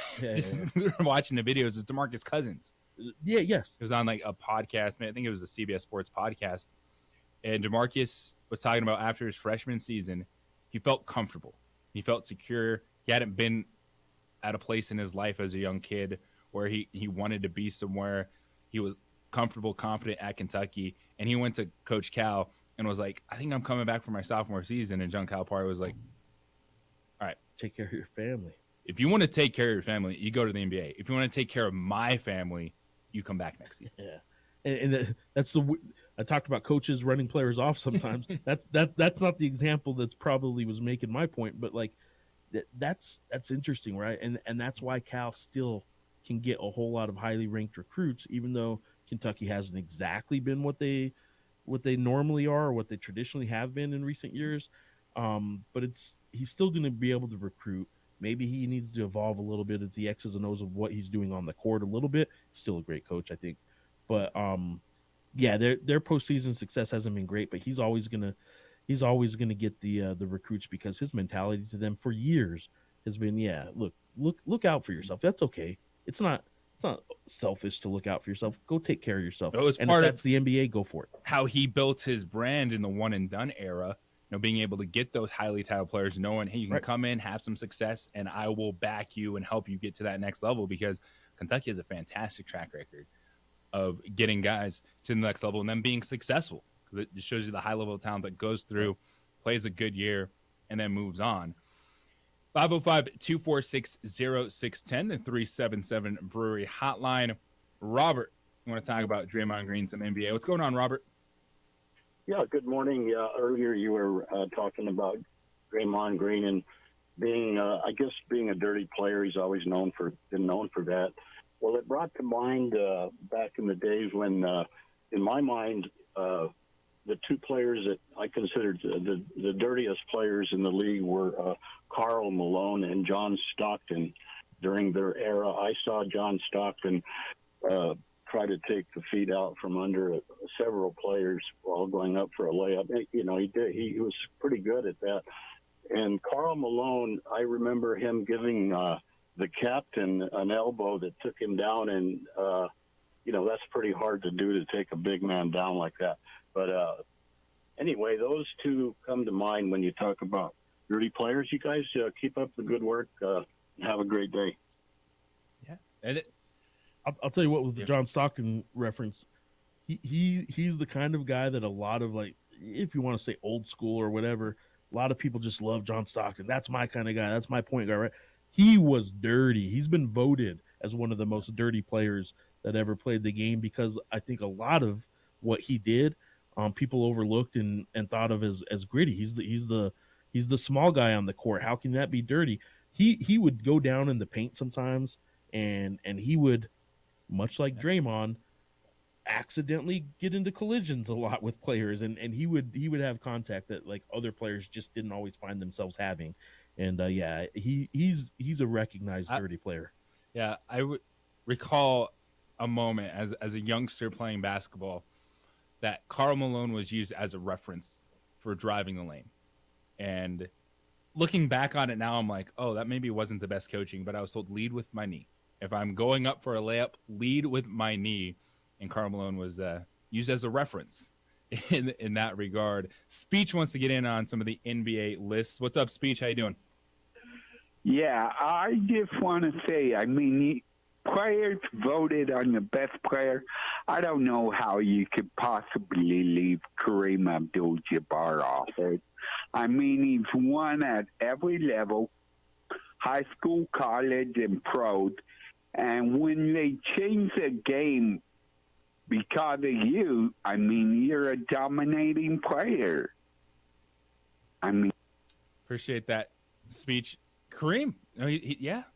I think when you're talking about best players of all time, it's also kind of big men get lost in the shuffle. It's the Bill Russell, Kareem Abdul-Jabbar situation. So I understand that, but I totally agree with the call, because I think Kareem gets forgotten for some reason. I mean, I don't. Is it because like maybe Magic is more of a star personality? Flashy, right? So Magic was the difference maker in terms of what that franchise was doing, right? Showtime, the show Showtime kind of showed some of that, and whether you believe it all or whatever.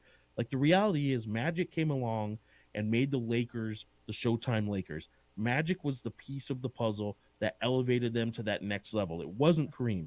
But don't confuse Magic being the piece that put him over the top with the fact that the foundation of that great decade of Laker basketball and one of the best players of all time was Kareem Abdul-Jabbar. And I do think Kareem seems to get forgotten in the GOAT conversation more than he should. We also got to remember, too, the list that we were talking about was current NBA players. Yeah, how old are they?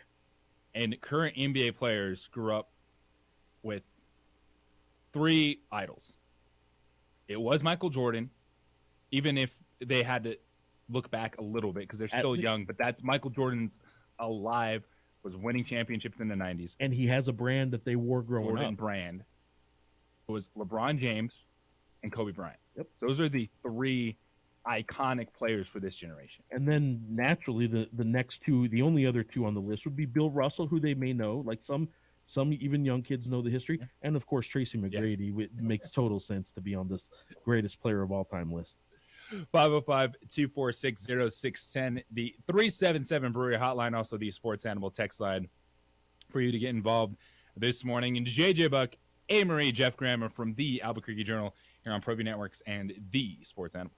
I want to tell you about John Thomas Jewelers. We would like to thank the following sponsors for making this broadcast possible.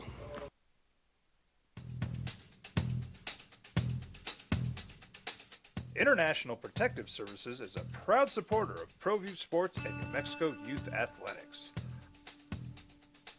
IPS provides residential and commercial security services in the Albuquerque metro area. For more info, please call 505-897-2420 or visit internationalprotectiveservice.com. These are more than just the sounds of a safe place to go after school. These are the sounds of interest being ignited and of mentors making an impact. At Boys and Girls Clubs, we don't do just one thing. We do whatever it takes to meet the needs of every kid who comes through those doors. Because whatever it takes is what it takes to build great futures. Great futures start here. Sometimes it's the small things that make life easier, like never worrying about being declined at an ATM when only cash will do. With You're Covered from US Eagle, we'll cover you, even if the money's not there. That's a good feeling. And we do it with no extra fees or penalties. It's called trust, and we think that's important, especially if we're asking you to trust us. At US Eagle, that's just part of what it means when we say people mean more. We would like to thank the following sponsors for making this broadcast possible.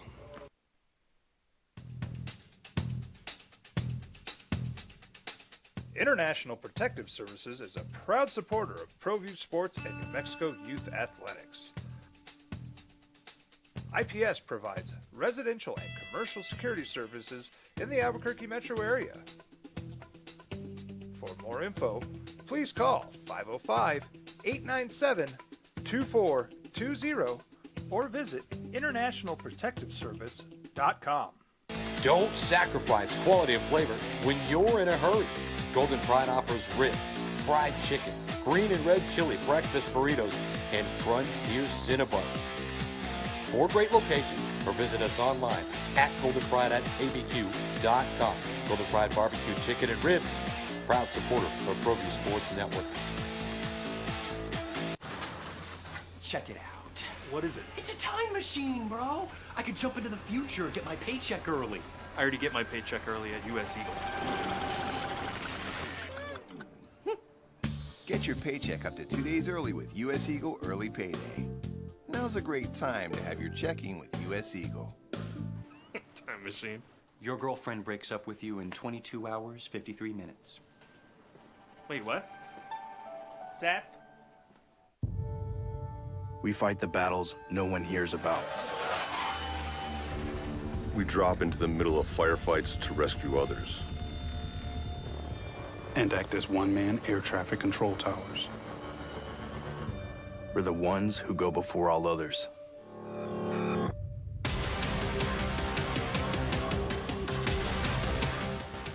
U.S. Air Force Special Warfare are proud supporters of ProView Sports.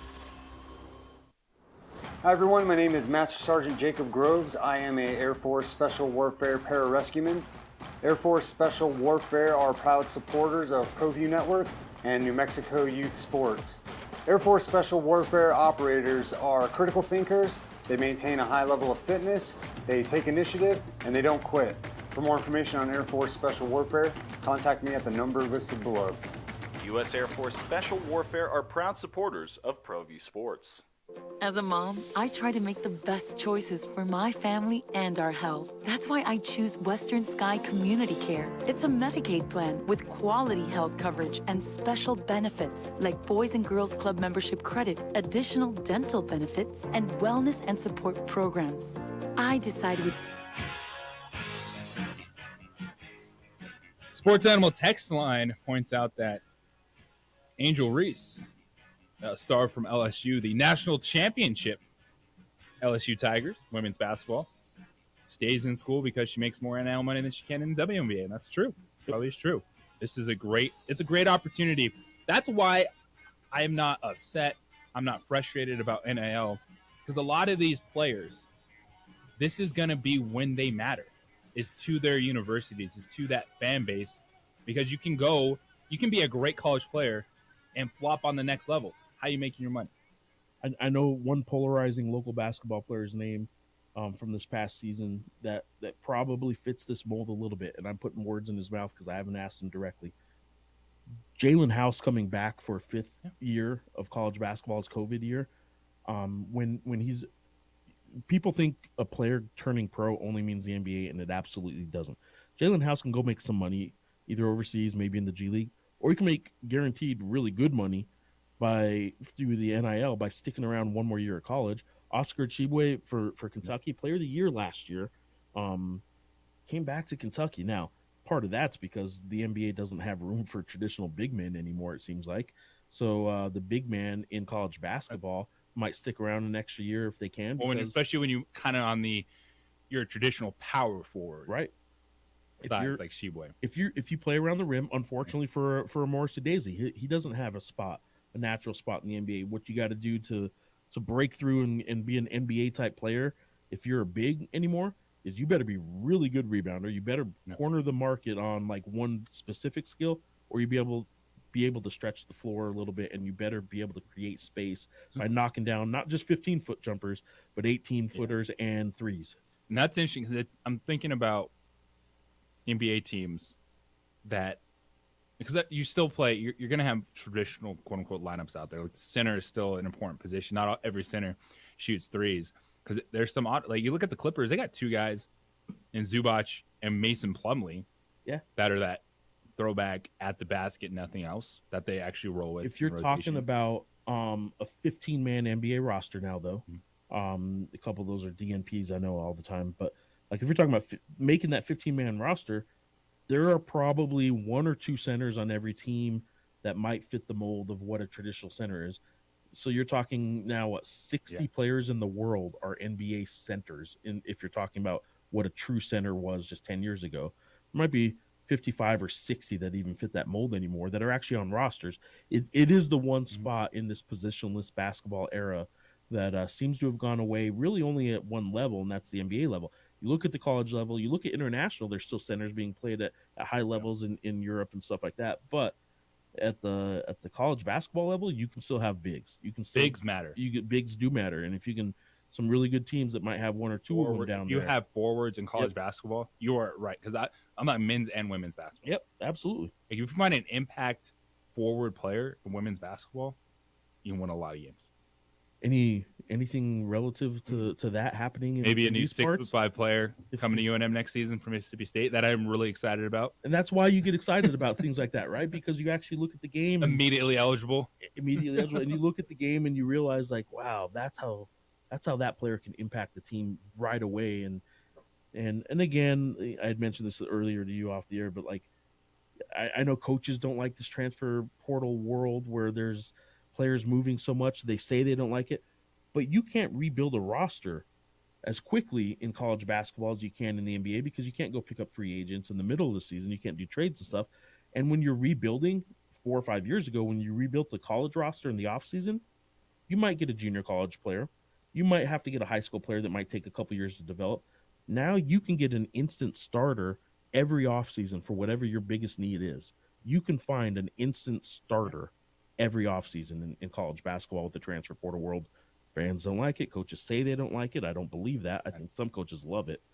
But that's where we are. And if you are a program that has some consistency, that is playing the NIL game at a good level, we're seeing that at the University of New Mexico, both on the men's and women's side, because Coach Bradbury has gotten some impactful transfers the last few seasons. Maya Brown last year was fantastic, which was a great story, by the way, overcoming multiple knee injuries at Florida State. And then she started every game for the Lobos last season. Like, that was a great story. And then this year, hopefully, Charlotte Cole, the center from Mississippi State, can be an impact player for the team. Like, that's to me, like, there's more positives than negatives for a fan. Yeah, and I do think that I don't think this is like breaking news to Lobo fans. I think they get that of any program in probably the whole country, frankly, and any league in the whole country, the Mountain West and UNM Lobos probably shouldn't be bickering too much about the transfer portal, because this was a transfer portal conference and a league benefiting on transfers before there ever was a transfer portal. I actually looked recently. It's an interesting list to put together. If you just want to go Mountain West era, 99-2000 season was the first year of the Mountain West. The best 10 Lobos that actually were transfers versus the best 10 Lobos who came up from freshman year. I'm spitting there a little bit. Freshman year on, the team might be better that were transfers. You're talking Ruben Douglas led the country in scoring one year. Danny Granger, J.R. Giddens, an NBA draft pick. Elijah Brown, Tim Williams, Morrissey Daisy recently. But like those were all transfers. And then the natural kind of traditional freshman on was like Alex Kirk guys and Kendall Williams. Good players too. Yeah, if you still have that list, I'd love to see it or redo that list, because we were, Chris Perez, former Lobo walk on, who's hanging out with us the last couple of days. He did good, by the way. I heard him on. I should shoot him a text. I thought he was great the last 2 days.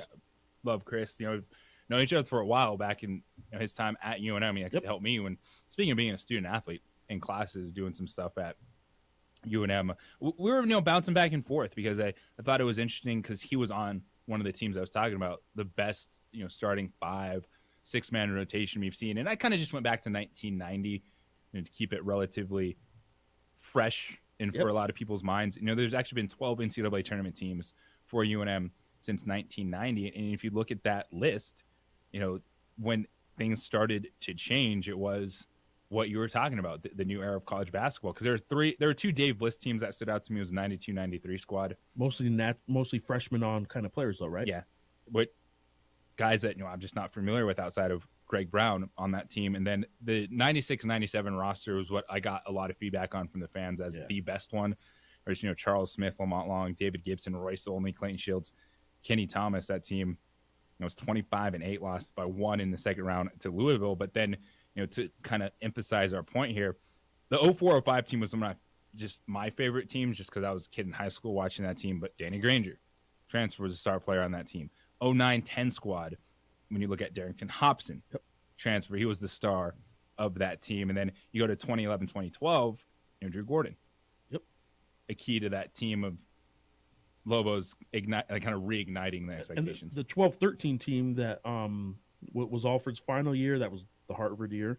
That one was probably a throwback team, if you will, because it was all natural freshman year through senior year kind of guys. Well, I shouldn't say senior year because Tony Snell left after junior year. Hugh Greenwood, Kendall Williams, Tony Snell, Cam Barstow, Alex Kirk. All freshmen, all recruited by the Lobos, stayed their entire college career with the Lobos, that entire core. And that's the last time you'll probably see that. Not just at UNM, but probably at a whole lot of schools where your starting five are all 21 or older and have been there since they were recruited as freshmen or out of prep school. Did the NBA get it right? They suspended Draymond Green. We got your thoughts. A lot of you fired up about that decision because it's a game changer in the Golden State Warriors series against the Kings. It is the opening drive here on The Sports Animal. This is Boomer Esiason with the CBS. We would like to thank the following sponsors for making this broadcast possible. We fight the battles no one hears about. We drop into the middle of firefights to rescue others. And act as one-man air traffic control towers. We're the ones who go before all others.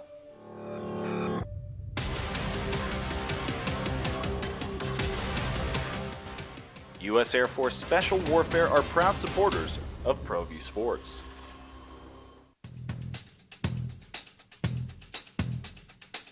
International Protective Services is a proud supporter of ProView Sports and New Mexico Youth Athletics. IPS provides residential and commercial security services in the Albuquerque metro area. For more info, please call 505-897-2420 or visit internationalprotectiveservice.com. Check it out. What is it? It's a time machine, bro. I could jump into the future, get my paycheck early. I already get my paycheck early at US Eagle. Get your paycheck up to 2 days early with US Eagle Early Payday. Now's a great time to have your checking with US Eagle. Time machine. Your girlfriend breaks up with you in 22 hours, 53 minutes. Wait, what? Seth? Hi everyone, my name is Master Sergeant Jacob Groves. I am a Air Force Special Warfare Pararescueman. Air Force Special Warfare are proud supporters of ProView Network and New Mexico Youth Sports.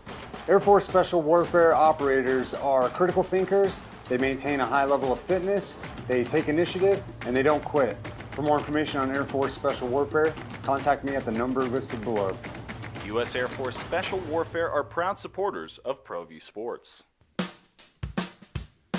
Well, I'm going to the frontier, walk up to the cashier, order up a root beer and a number one. Cover it with green stuff, one scoop is not enough. Find a booth is real tough, back by the Duke. Meet my family, meet my friends in the quirkiest restaurant I have ever been.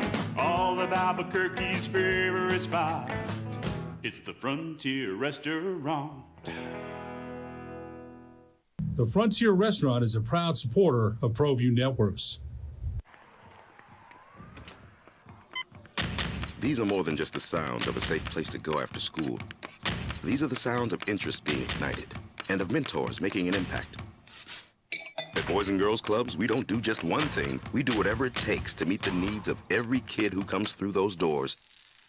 Because whatever it takes is what it takes to build great futures. Great futures start here.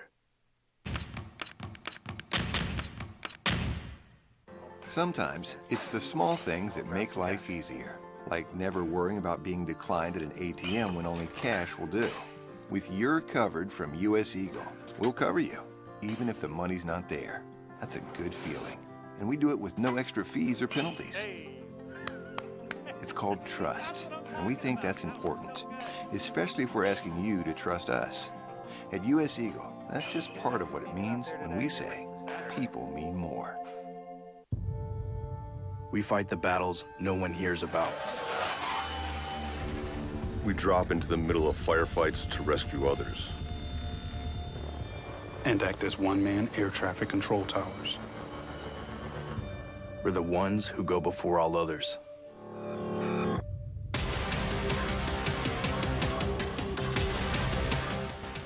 U.S. Air Force Special Warfare are proud supporters of ProView Sports.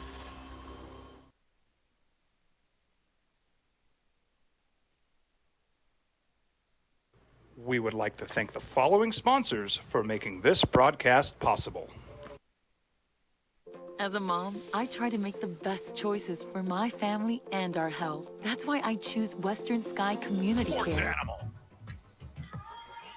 Oh, Draymond gets suspended for Game 3, first round Western Conference Series against Sacramento Kings. And don't bury the lead. The Kings are winning this series.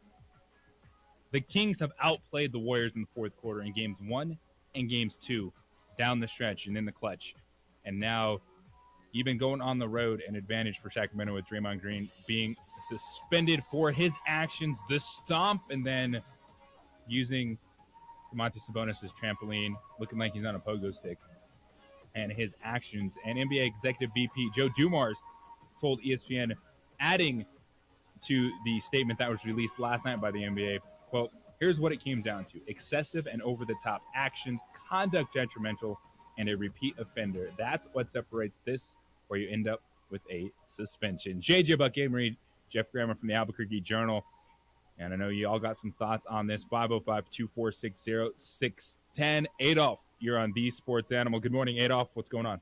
Morning. Thanks for taking my call. You know, in my career as an assistant DA, I can see why the league did this, in that Draymond is obviously a repeat offender. And I can remember on a number of occasions that when a defendant appeared in front of a particular district court judge, and the judge would say, look, I'm looking at your record, and this isn't the first time that you have graced the courthouse with your presence. And the judge would then say, I'll tell you what, you're getting a break this time, but this is the last one. And that particular judge would say, I'm writing in your file, NMC, no more chances.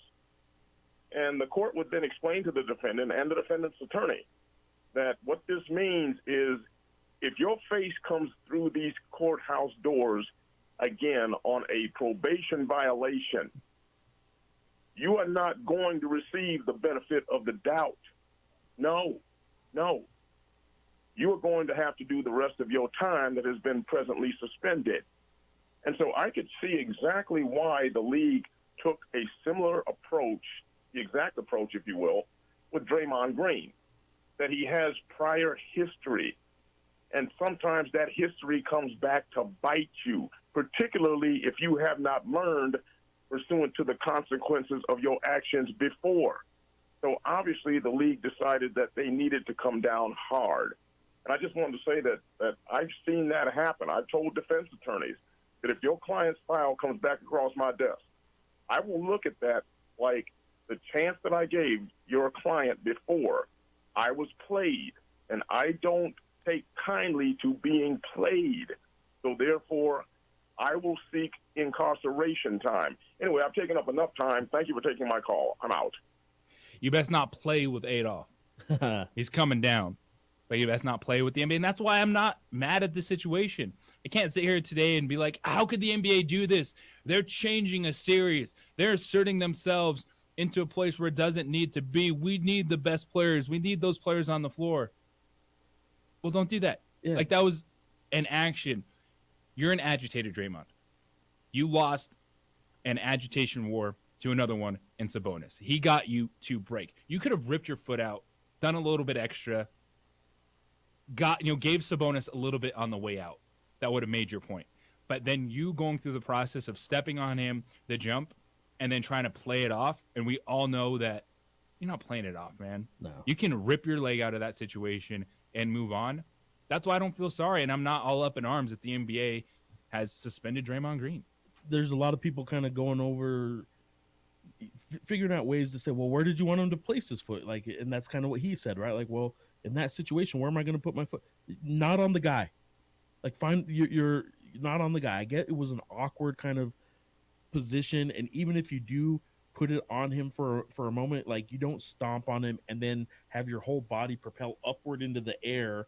Like, that is that, and you could say this. Go to Draymond, Jungle Jam so you can jump on Sabonis. Whatever the next scenario is, Draymond, you're also probably not getting the benefit of the doubt there either. You're going to have another awkward kind of physical altercation of some kind on the court, and guess what? You're not going to be believed then either. And Sabonis knew what he was doing. Yeah. And Sabonis won. Yep. You let Sabonis get in your head, man. And then you try to play it off like, yeah, that's right. I'm Draymond Green. Bleep you, bleep you. Going to the fans that are flipping you off. Bleep you, bleep you. How's it? Have fun. You can record your podcast now for Game 3. Yeah. You could do it during the game. It'd be a well-listened to podcast, too, by the way. Like, he's a smart enough dude that he should be able to walk this line better than he does. He actually probably just, maybe he's that smart.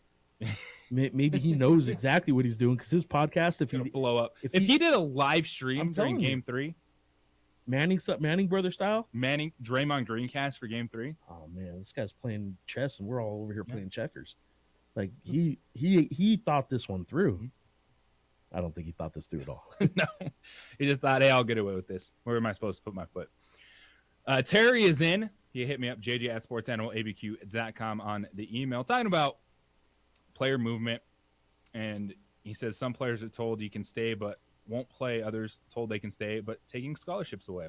Tom Izzo complaining about the transfer portal. Young kids making poor decisions. Hey, maybe their first school choice was a poor decision. Yeah. It's not always black and white. It's not always simple. There are a lot of things, a lot of moving parts, because college athletics dabbles in big business. It's the way it is. Multi-million-dollar, billion-dollar, if you look at the media rights that CBS Turner pays for the NCAA tournament, it's $1 billion college basketball industry right now. And that doesn't even compare at all with the college football finances. So yeah, it's big money. It's going to change how we like them, but that's the reality of it. And the kids should have the players should have a chance to make a little bit of that money too. 505-246-0610, the 377 Brewery Hotline, the Sports Animal text line this morning and every day. You can get in. A big story we're talking about to Deuce Benjamin in the transfer portal, the former New Mexico Gatorade Player of the Year. Cruces legend because of his dad. William Benjamin played in Mexico State, won a state title at Las Cruces High. This one is going to, I think, have a lasting effect for Aggie basketball fans, especially the statement that was made.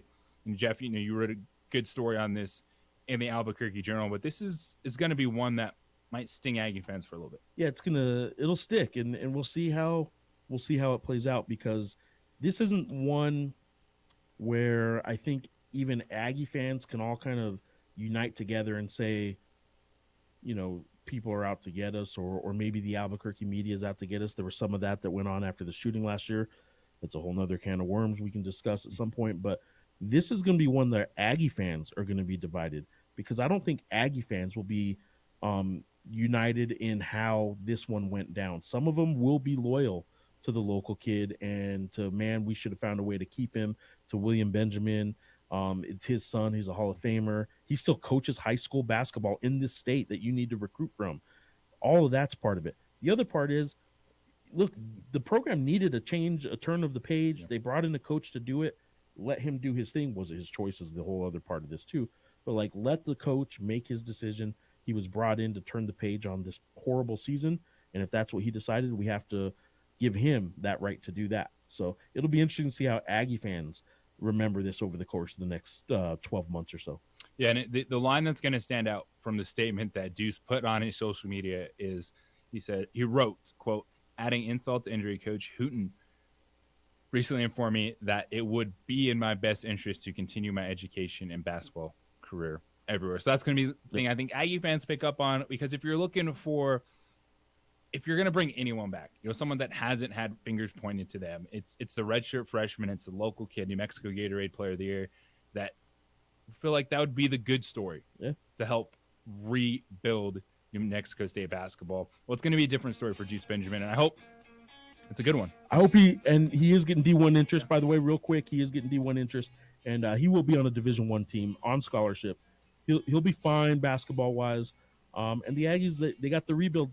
It's in effect. It's rolling. Jeff Grammer, Albuquerque Journal. Always appreciate hanging out with you, man. It's been fun, man. I appreciate it so much. Check him out. A-Marie. Thank you. Good job. We will talk with you tomorrow. And don't forget, you can hear A-Marie over on BV today as well. We got the Jim Rome Show coming up next. Colin Cowherd follows that. 2 men on. The boys this afternoon, and then more Isotopes baseball. They were victorious game 1 over the OKC Dodgers. I think we got 50-cent hot dogs tonight. Let's get it. Everybody, medical peace and love. We'll talk to you tomorrow.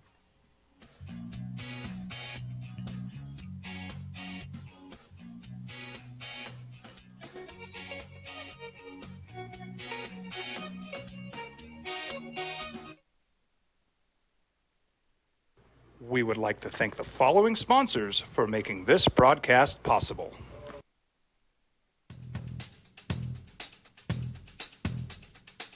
International Protective Services is a proud supporter of ProView Sports and New Mexico Youth Athletics. IPS provides residential and commercial security services in the Albuquerque metro area. For more info, please call 505-897-2420 or visit internationalprotectiveservice.com.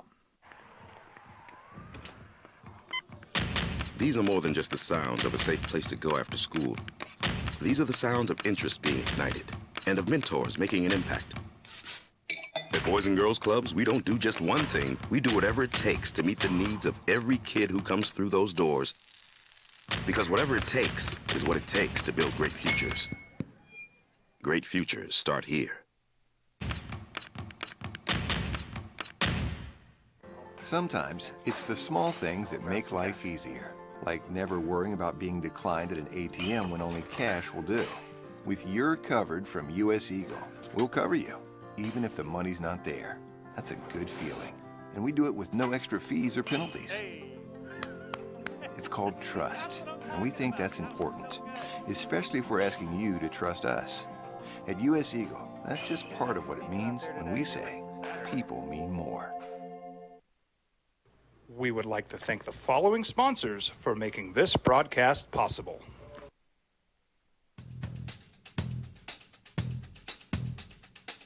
International Protective Services is a proud supporter of ProView Sports and New Mexico Youth Athletics. IPS provides residential and commercial security services in the Albuquerque metro area. For more info, please call 505-897-2420 or visit internationalprotectiveservice.com. Don't sacrifice quality of flavor when you're in a hurry. Golden Pride offers ribs, fried chicken, green and red chili breakfast burritos, and Frontier Cinnabons. 4 great locations, or visit us online at goldenpride@abq.com. Golden Pride Barbecue Chicken and Ribs, proud supporter of ProView Sports Network. Check it out. What is it? It's a time machine, bro. I could jump into the future, get my paycheck early. I already get my paycheck early at US Eagle. Get your paycheck up to 2 days early with US Eagle Early Payday. Now's a great time to